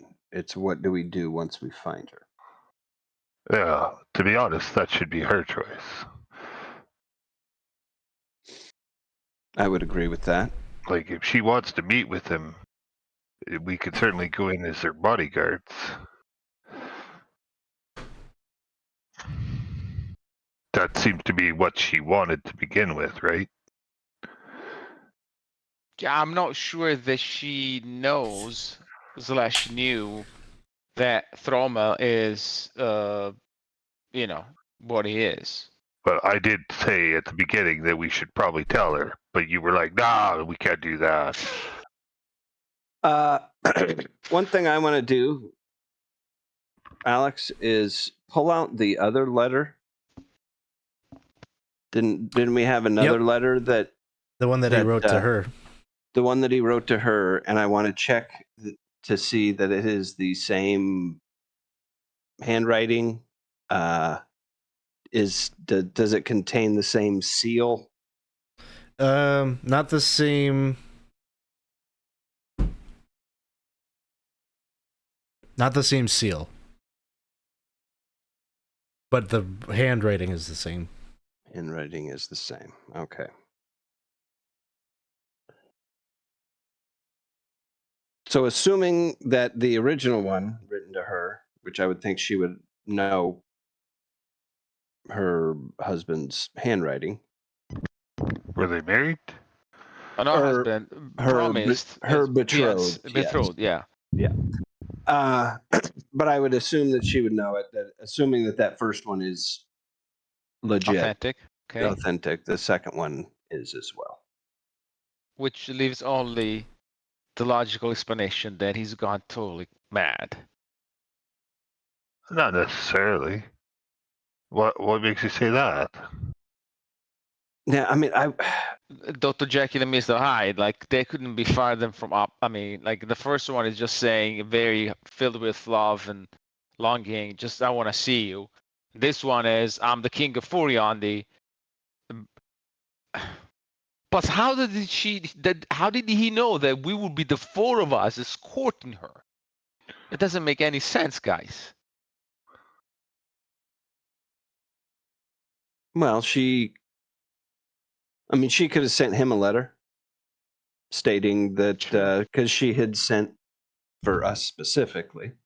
Well, I guess she sent for me specifically, and I got word of who was going up. So she was informed that it was the four of us that would be answering her call. Anyway, I'm just a man of action. Just tell me where to go, and I'll do it. I just don't understand any of this. I'll be honest with you. Biren Well, just points at the crystal ball and he says, "Perhaps that device might yield. Fill in some of the blanks in your story." well, and I don't know how far-reaching it is, but it looks like for him to have the seal of the King of Furiandi, it's not. I mean, he's there. In Pirandi or here? I would assume that he has assumed king, and he has been going back and forth from here and there. But how would he explain that he died? I have no idea. They buried him. That I don't have any idea. I mean, they Friends. didn't bury him. They had a burial for, you know. Are you humans so daft that you would let somebody just come in and, like, you guys can tell when people are undead, right? Not just off the cuff necessarily. I mean, a lich, sure. But they would check him out, wouldn't they? Some random guy the same age as when he, like, I assume he hasn't aged or anything. If King Belvor said, "Don't check," and he's the rightful king, there in the human lands, there ain't anybody that's going to tell the king, "Hey, I'm sorry, we need to check you first." That's just not going to happen. The king would say, "No, you're not," and it wouldn't happen. I suppose. Like I said, you humans are kind of weird. Perhaps there's a much simpler explanation for this. Oh, what are your thoughts?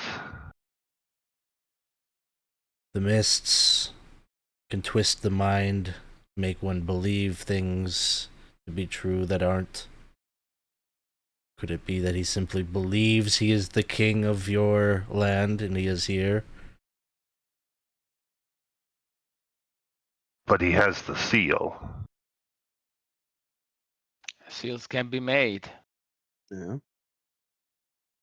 Anyway, I friends, guess. let's go back and while I rest, you guys can concoct to use that bowl. See, get some answers. Because I really need a nap right now. Yeah, I'm pretty tired too. I would agree with that. All right. You will return back to Van Richten House, and the greatest horror of all will be revealed to you. In that it would seem that taking a rest works a little bit differently here. Now, you get a short rest for your night of rest, but you do not get a long rest. Oh no. I was laughing the entire time. I was like, extend the adventuring day, don't take a rest. Because then you didn't learn this truth until now. So there really are no short rests. A long rest is a short rest. A long rest is yes, 100%. Wow. So you'd have to like take a week. That's how to get you're a long rest. 100%. It would be a week to get the long rest. Oh shit! And you don't have a week to develop your business. Oh no! I'm gonna use one of my hit dice because even though this dice is gonna be precious going forward, so that's gonna be my short rest. Why don't we take just a quick 5-minute break as you guys are rolling hit dice and figuring out which things come back on a short rest, and then we will be right back. And I think we will play out just a little bit more yet tonight. So thanks everyone for hanging out and joining us for this. We'll see you in a few. Hey, welcome back everybody. Thanks for hanging out with us here tonight on 20 Sides to Every Story. We're playing a sort of a Ravenloft Domains of Dread style game here, and the characters / players are trying to wrap themselves around some of the threads that are happening. They know that Prince Thrommel is now calling himself King Thrommel, it would seem, reached out to the characters with something of a quest that doesn't make a whole lot of sense to them. They thought that he was probably responsible for capturing Lady Jolene, but it would seem maybe not. They're not really too sure, but they do have an instrument in their hands, a crystal ball that I would say maybe you guys would use yet in the evening, maybe while you're resting or getting your circulation of, watches and things like that happening. Does that seem fair? Yeah.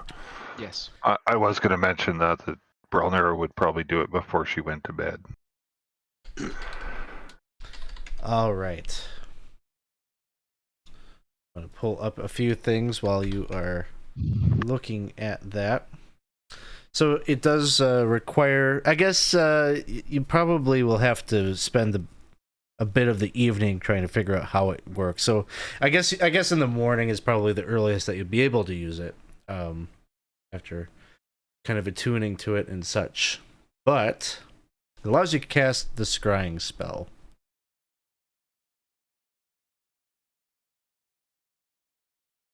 And I would imagine that you're going to choose Lady Jolene as the creature that you would like to see. Yes. Yeah.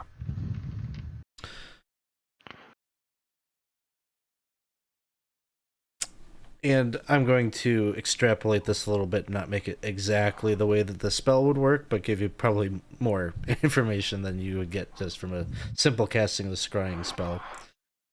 So in the crystal ball, as you kind of focus on Lady Jolene, you kind of from like a 1,000-foot view are seeing top down the tops of buildings in a metropolis, a city. And the focus within the crystal ball starts to come closer and kind of brings you down to earth a little bit over the tops of some of these buildings into what can only be described as the slums of the city. You can see beggars. You probably see some muggings, maybe even a stabbing happening in the streets of this just wretched looking part of town. And the focus in the orb focuses upon this like 3-story structure of black stone with windows that are just barred with like metal bars, like this kind of security kind of thing to keep out second story men and rogues and thieves and such. And the focus seems to circumvent a dome on the top of this tower. We'll call it a tower. This golden top hemispherical shaped dome that almost kind of gives off like a little bit of an aura. Almost like it's glowing a little bit. But it seems like your sight through the crystal ball does not like penetrate through that, but instead like goes to the side of the tower through one of the windows into like a bedroom where there's a coffin. The coffin has all these roses kind of along the sides and on the top of it. But thankfully it goes past the coffin You mess. through the door and up through a trap door to the third floor, where you will see that she is like being held in this chamber right underneath the dome on the third floor of that tower. And she is being suspended. It looks like from she's got like ropes tying her hands, and she's just kind of like hanging from the ceiling. There's another woman with her, like a few feet away, an elven woman who's wearing a kind of very loose-fitting kind of robe. Kind of has a scholarly look, maybe, or maybe more like a priestess of some kind. Some kind of very foreign garb, lots of jewelry and sigils of some kind of religious pattern. And she's hanging as well. And it would seem that there's some kind of like electrical discharge or something coming from this golden dome that's over them, and kind of like a low powered kind of shock hitting the two of them. And they wince in pain, but they're both incapacitated. As you were describing this, Alex, I don't know why, but my mind wandered to Lankmar. So just I want to say. Yeah, it definitely could. It kind of has maybe a little bit of a Lankmar feel town or city, but maybe more of like a Victorian era style architecture and things like that in the city. The ghost of Ingrid Van Richten would probably reappear while this is happening in the scrying stone, or the crystal sphere, and she will say, "That place is Baron Metis's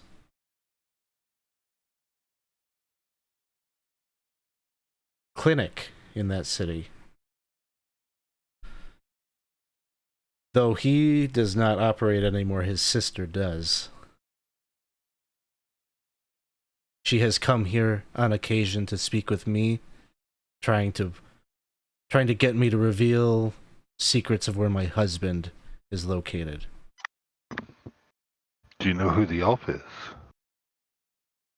Can't say. I don't know. Does anybody else? Fearon would shrug. He's not sure who she is.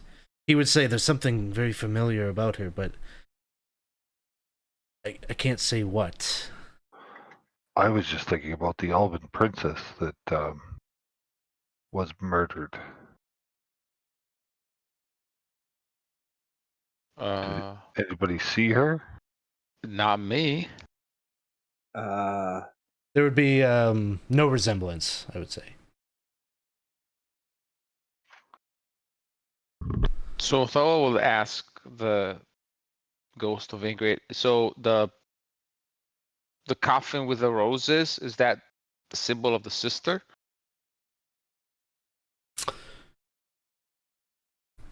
When she has shown up here, she has definitely had that type of embroidery on her coat. She carries a katana that is etched with sort of rose and vine imagery. So, very well could be her resting place.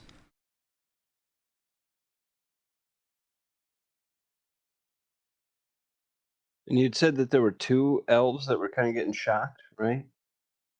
One elf, and then Lady Jolene is the other. Okay.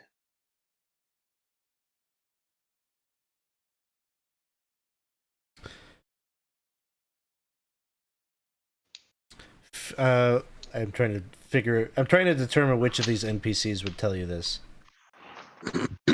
Probably Ingrid. Ingrid would say, "It is my belief that Alcio Metis has picked right up where her brother left off. He was very well connected with the Kargot, which is an organization in our realm who used to serve as Aslan's secret police. That tower was operated as a clinic, a medical clinic for the unwashed masses, the impoverished, place where they did legitimate procedures and helped care for those who could not afford medical care.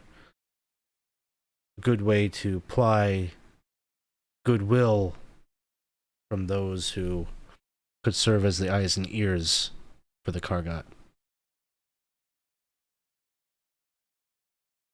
Not a reach to think that Alcio may still be operating it in that way after all these years.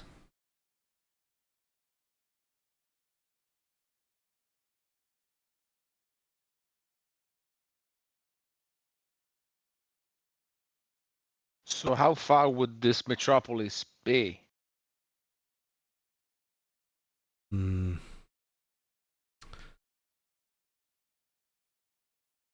I believe on foot, it'd probably take you the better part of a day to reach it. You still have your horse? I do. Well, Well, assuming, yeah. Yeah. Assumably. I can't remember. Were we riding horses when we brought her down? I think you were, but your horses, your mundane horses would be gone by morning.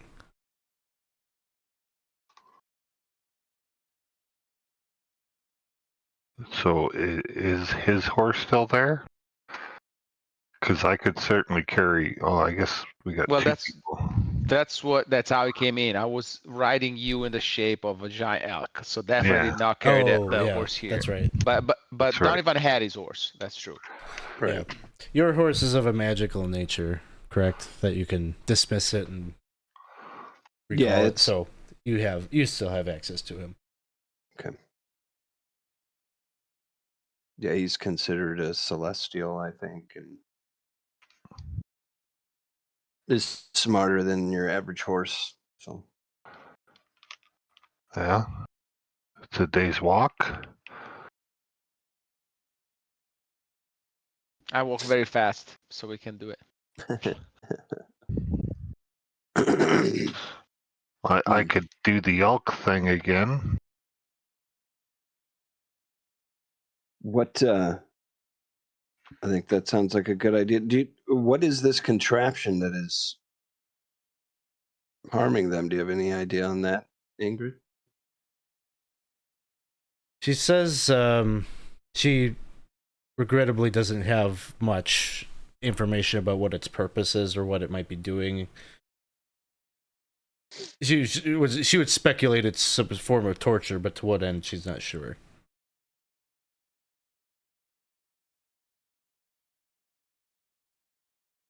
To get information. It's usually why you torture people. She would say could be. I have no idea. Well, it's not like I've gone around torturing people either. Wait, were you being sarcastic? Yeah, no. No. Okay. I'm learning here. I'm not into torturing people. I have ways of delving into their mind without having to. That's reassuring. Yeah, well, if the need arises, I can certainly read people's thoughts.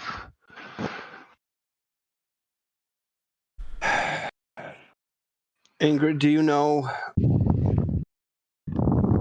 know of any allies that we might be able to seek out when we reach the city? I would not trust anyone in Martyria Bay. The Kargot are most powerful there. Anyone that you talk to or speak with could be either Kargot themselves or informants.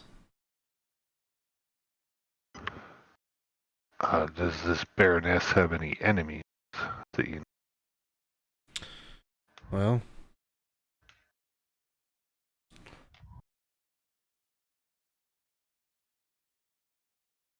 maybe indirectly, like I say. Maybe this is where like Fearon would maybe like add a little bit and say that, well, like I say, there are others who wish to control the realm, and in the absence of Aslan, Alcio Baron Metis is but one. Another is Madame Talis Vera, is more of an aristocrat.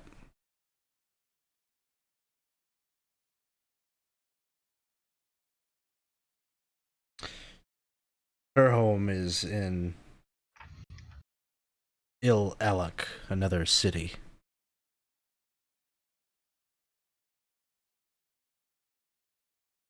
How far is that? Oh, it is quite out of the way. I was hoping you weren't going to say that. And all of this, even if you were to try to seek out allies outside of Martira Bay, it all assumes that the mists will allow us yet to get to them. The shroud has been closing in, swallowing up cities. We can't really rely on any road that you might find on any map any longer. Even taking this journey that we might be about to embark on, we just have to pray and hope that the path is clear and that their powers will allow us through the shroud. Oh, I forgot you were coming too. Have you been to this place? I've been there before. There's a great library there that I should very much wish to seek out. If you were amenable to another traveler, I wouldn't mind going with you. Stuck out here by myself otherwise. Well, you could be our. If you've been to the city before, you could be our guide. Yes. Ingrid, we have the means possibly to be able to locate your husband. Would he be an ally in this? She says, fate seems to have brought us to having the same enemy. He has no love for Alcio any more than Baron Metis. He would certainly help you if you could find him. But who knows where that is? I have not seen him in close to a decade. But we have a crystal ball. Bingo. I also wouldn't mind scrying on Thrommel to see if he's actually here. These are all good ideas. And definitely worth the time to get this information. Worth it or not, the sense that we've seen that she's alive and in prison, but that doesn't mean that she's gonna be forever. We don't know why she's there. I wouldn't lose any time. We just gonna go to this Martyria Bay or whatever this city is called and see if we can free her. And not for Thrommel, just to be faithful to the commitment we made to her first. Yeah, my intent would be to get her and get her back home. But I agree with Brownera that the decision would be hers. But I vowed that I would get her to Furiondi safe, and I still intend to do that. And if we could find a few allies along the way. We cannot trust anybody. No, but under the circumstances, I think we could trust Thrommel and probably this Rudolph, and then the guy who's with us. Maybe. I mean, I don't know who he is either. And, Yeah, just some guy that was in their house. yeah, that's right. Yeah. Although we were just some people that were in her house too. That's right. I'm gonna scry with Thrommel if I can. Yeah, you could just, I mean, it takes 10 minutes to do so, but like you can scry as many, it's not like a charge thing, so you focus in on the thoughts of Prince Thrommel, and in the crystal ball. Is there any way to communicate or anything through this crystal I don't ball? think so. I think you can just see them. Yeah. Okay. I didn't know if you could cast spells through it or No, anything. that'd be overpowered. You see in the crystal ball a very foreboding looking fortress that sits kind of on a plateau, I guess, like an outcropping that kind of casts a long shadow across a forest underneath it. There's a little switchback trail that leads up to its gates. And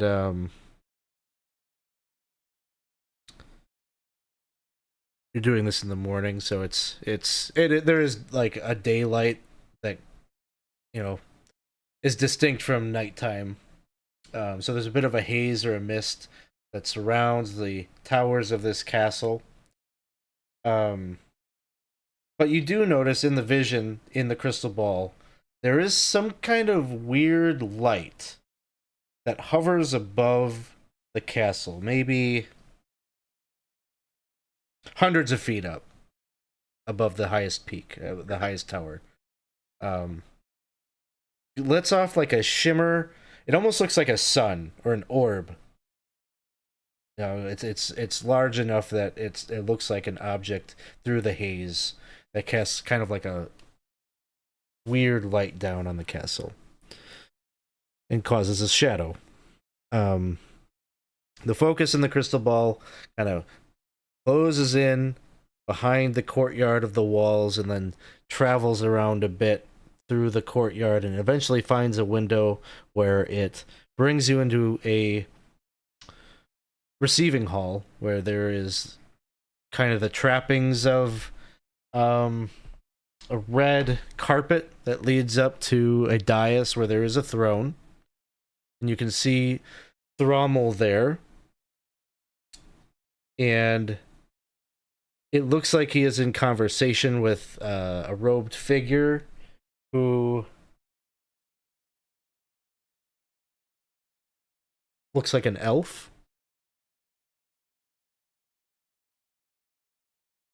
And has like maybe the regalia of like the king of Firiundi's advisor or something like that. Like, I don't know. I'm just thinking like Game of Thrones, like the chains of the maesters or something. There's something that signifies that they are an important advisor to the king, and they're in conversation.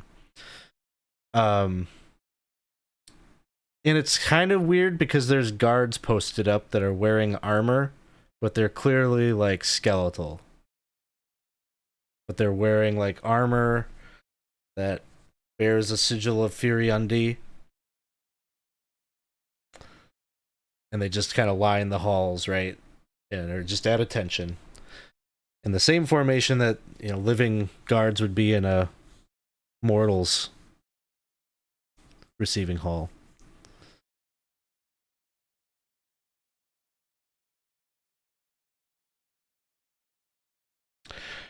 And Firin would give you some insight about that location. You say, "Oh, that's Castle Avernus. That is where Aslan." Well, looks like this maybe confirms that Aslan is not there. Your Prince Thrommel is taking up his seat. King, The king. supposedly.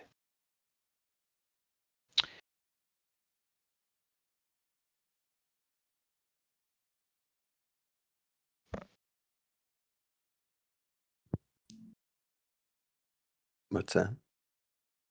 No, I thought that person was trying to speak, but he's muted. Oh, yeah. Sorry. King of what though? Like, I'm still blown away that the humans would allow him to be king.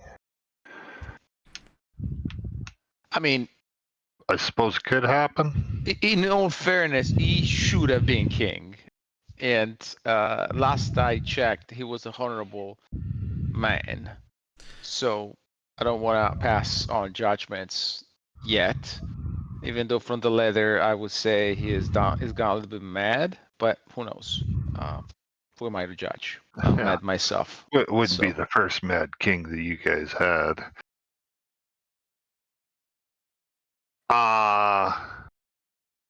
If you guys don't mind, I wouldn't mind like trying to scry on somebody that's not in this mist to see if I can.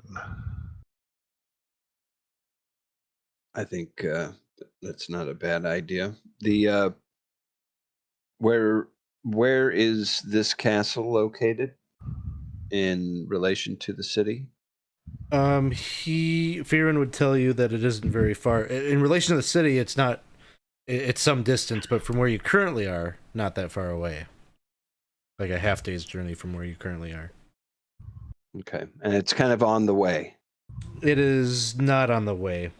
So Castle Avernus would be about a half day's journey to the east, and Martira Bay would be like a full day's travel to the north. Okay. Well, I would suggest that we go see Thrommel first, because he doesn't know where she is, but we now do. Wait.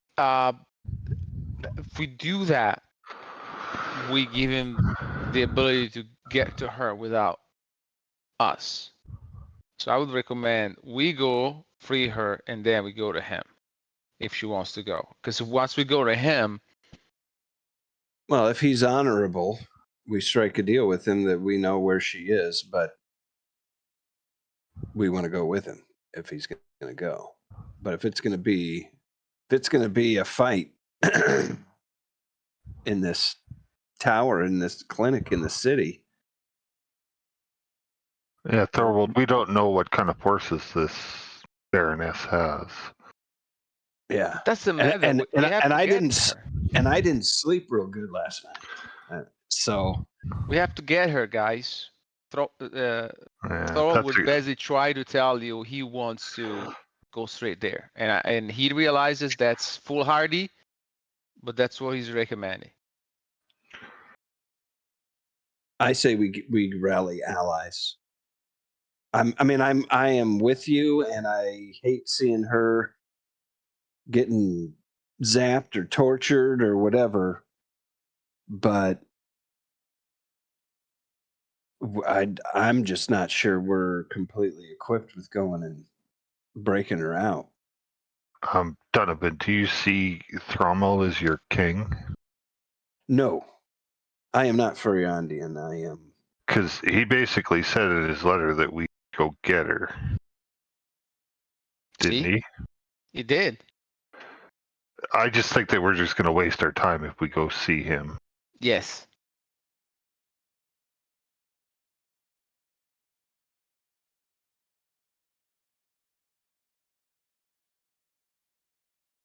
I know it's gonna be really, really, really hard, but I think with this object, we have a chance to free her and give her a Yeah. choice before he knows where she is.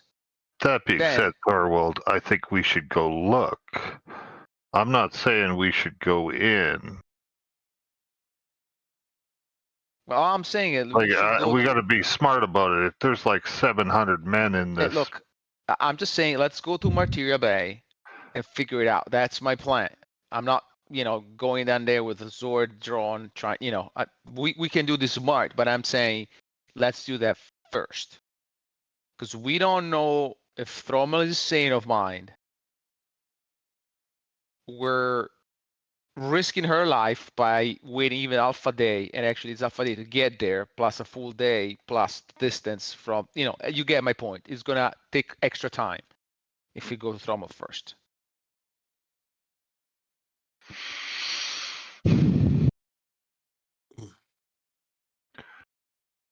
all right. Yeah, I'm not I going to think say we you should go to can't the town. do a split party thing either if you really wanted to.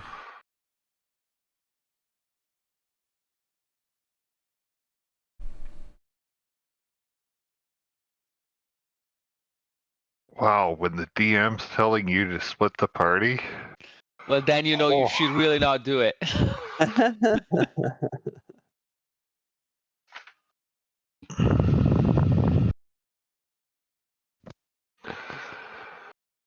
Well, Donovan, are you sold on the idea that was?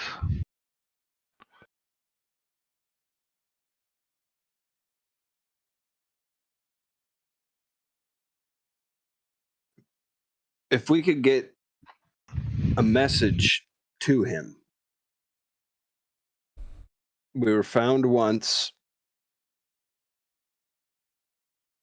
We could write him, let him know that we are going there, and let him know what's going on.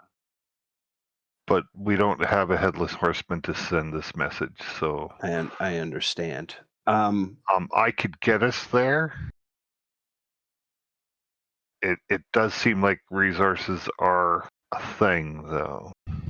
They are. Yeah. And I will point out that the headless horse found us. And if he Correct. found us once, he can find us twice. So I'm just checking something.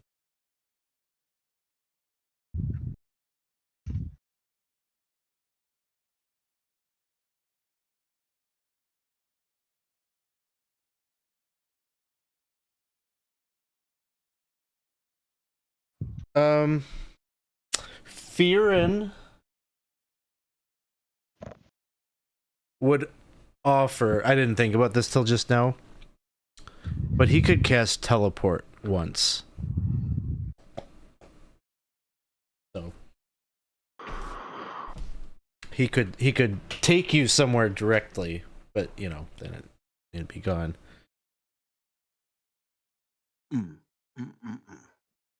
Wait, can he take us into that room? I don't think he can do that. Yeah, I mean, it would be far better for if we're gonna get her to get her and teleport us out of that room. yeah, that is a best use of it. Yes. Yeah, that's a good point. Let me just read it.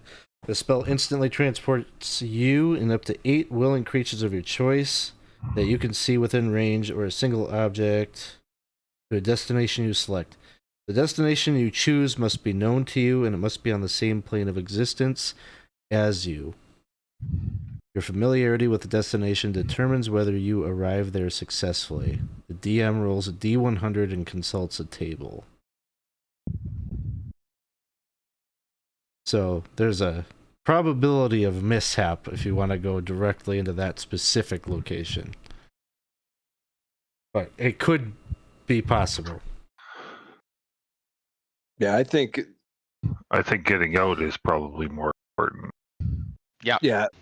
And he's been in this room for 3 days or whatever he said, so we could in getting out, I mean, assuming he doesn't die, All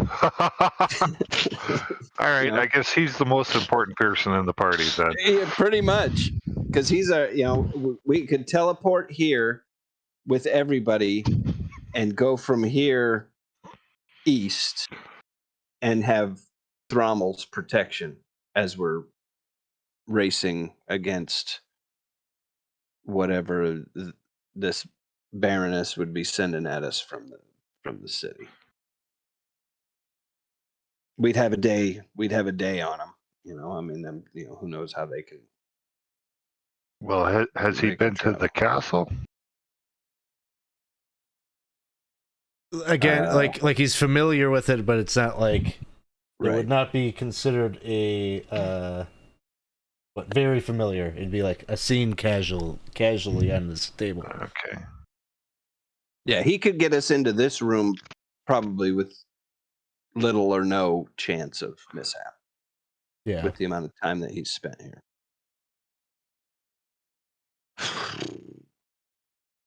Didn't mean to All throw right. that wrench into things, but I just thought like, oh, he probably has that teleport spell on his spell list. That's not a wrench. There's actually a good escape plan, Yeah. All we have to do is get into that room now. which is still hard, but at least we have a way out that we don't have to think about. Correct. We're just going to kill a bunch of people.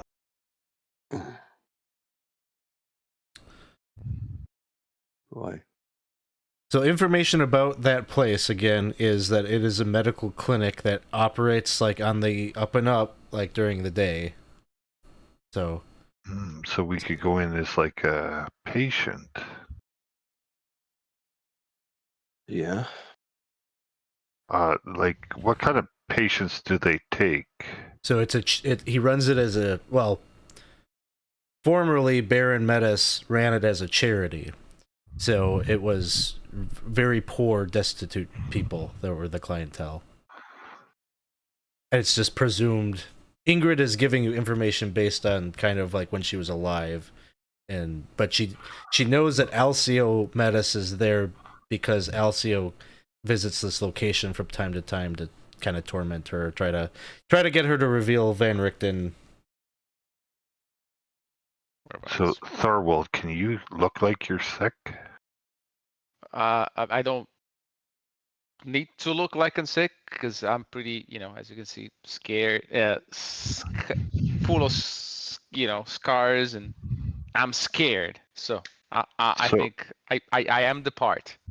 Here's my idea. We go into an inn and find out if they're still accepting, like just go in there and say, hey, our friend's not feeling very well. Is there a place we can take him in town? And find out if this place is still accepting patients. Under new management and all, right? And then if we can get Thorwald into the door, he can search the place. But I don't need to search the place. I know exactly where she is. 3rd floor under the Golden Dome. Just keep in mind that the 2nd floor seems to be like personal residence and everything. So, the 1st floor is the clinic.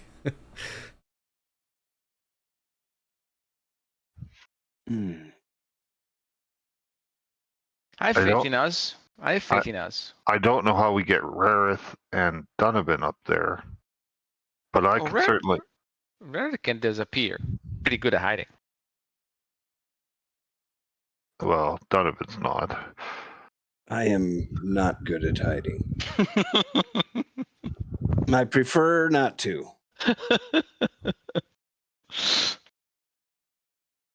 The other thing is are we going to travel there all day and then go in at night or in the morning? Because I doubt they're going to take patients at night. You are assuming that we want to pretend to be patients. How about we just,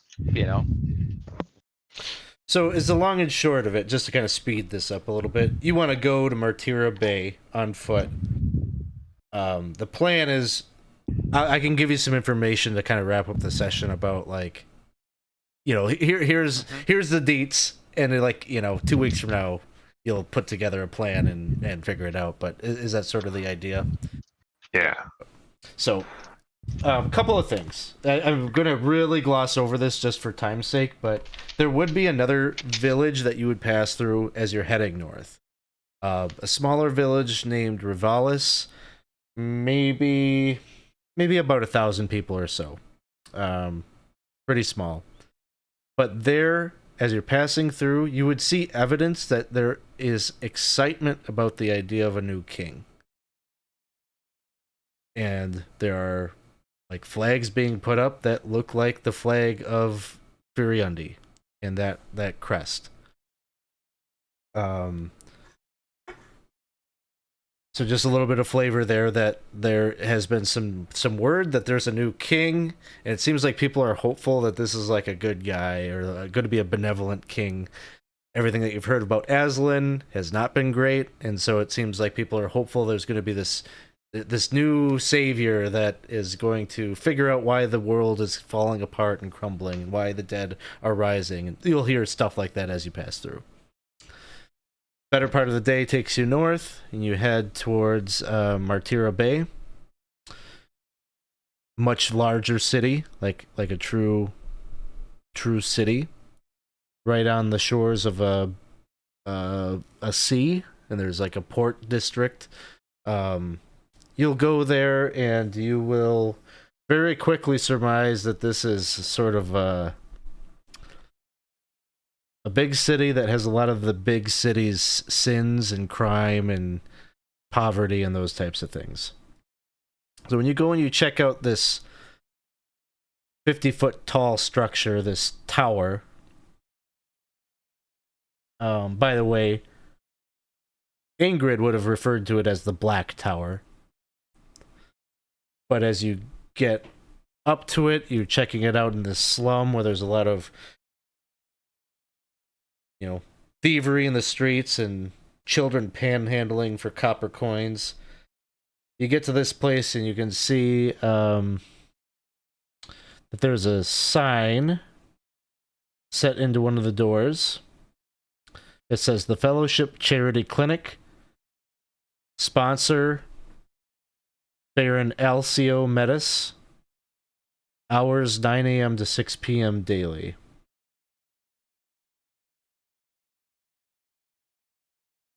Obvious means of entering the tower. The the windows seem to be not a great option. They're all barred and heavily barricaded. It'd be rough to find a means of entry that way. They're closed, typically. The doors are massive oak doors at street level that are set with bronze demon-faced knockers that look less than inviting. And then, of course, the top of the tower has that golden hemisphere dome that shimmers as if radiating its own light. Almost gives you almost like kind of like a lighthouse feel on the top of it.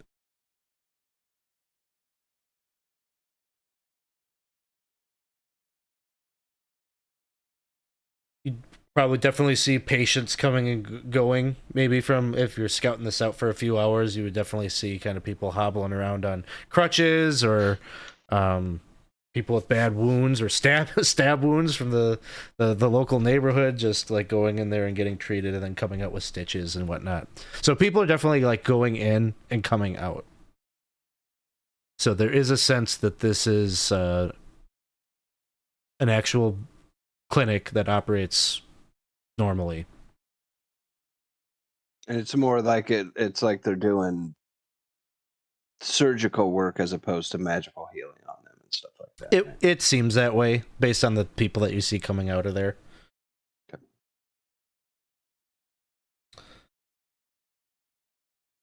Okay. What else? What other questions do you guys have that?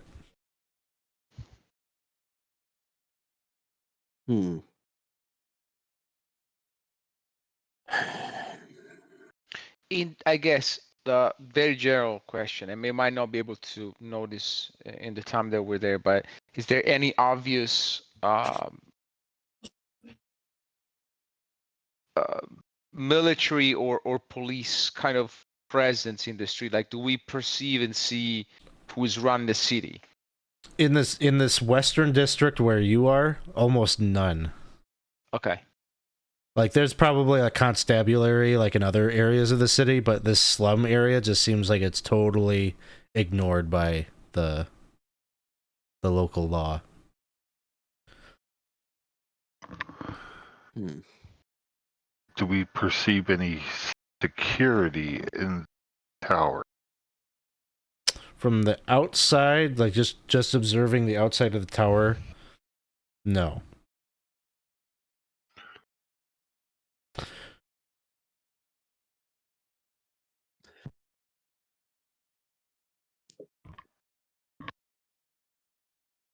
Yeah, we'll need intel from the inside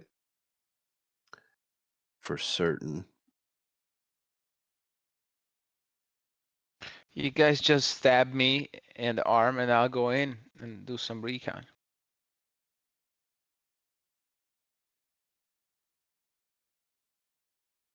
So maybe we'll push it, pause there. This would probably be a good stopping point just to bring Jeff back into it for next time. But yeah, maybe that's the play. Maybe the play is like, it's probably like 5 p.m. right now. Like, as you have taken your journey to get here, we've got like maybe like an hour left of like the clinic being like officially open. And that we'll play it out from there. Whether you ultimately decide to do that, superficial wound or something, and then go in there as a patient to scout it out, or maybe you come up with something else in the next 2 weeks. And that is the plan, I think. Is everybody good for 2 weeks from now on the, what was it, July 11th? Should be, yep. August 11th? Or, August 11th. Yep. Cool. Say goodbye to July. Say goodbye to July. I don't know where it went, but cool. Well, I hope you guys had fun. Yeah, you really had me when you were describing the scry in the casket, and I was like, you just sucked me right in there, and then we go past there. Yeah, I don't know. Like, it just had the fleeting thought. I'm like, oh, you know what? There is a casket on the second floor. We should pass by that for a second, since that's the fear right now.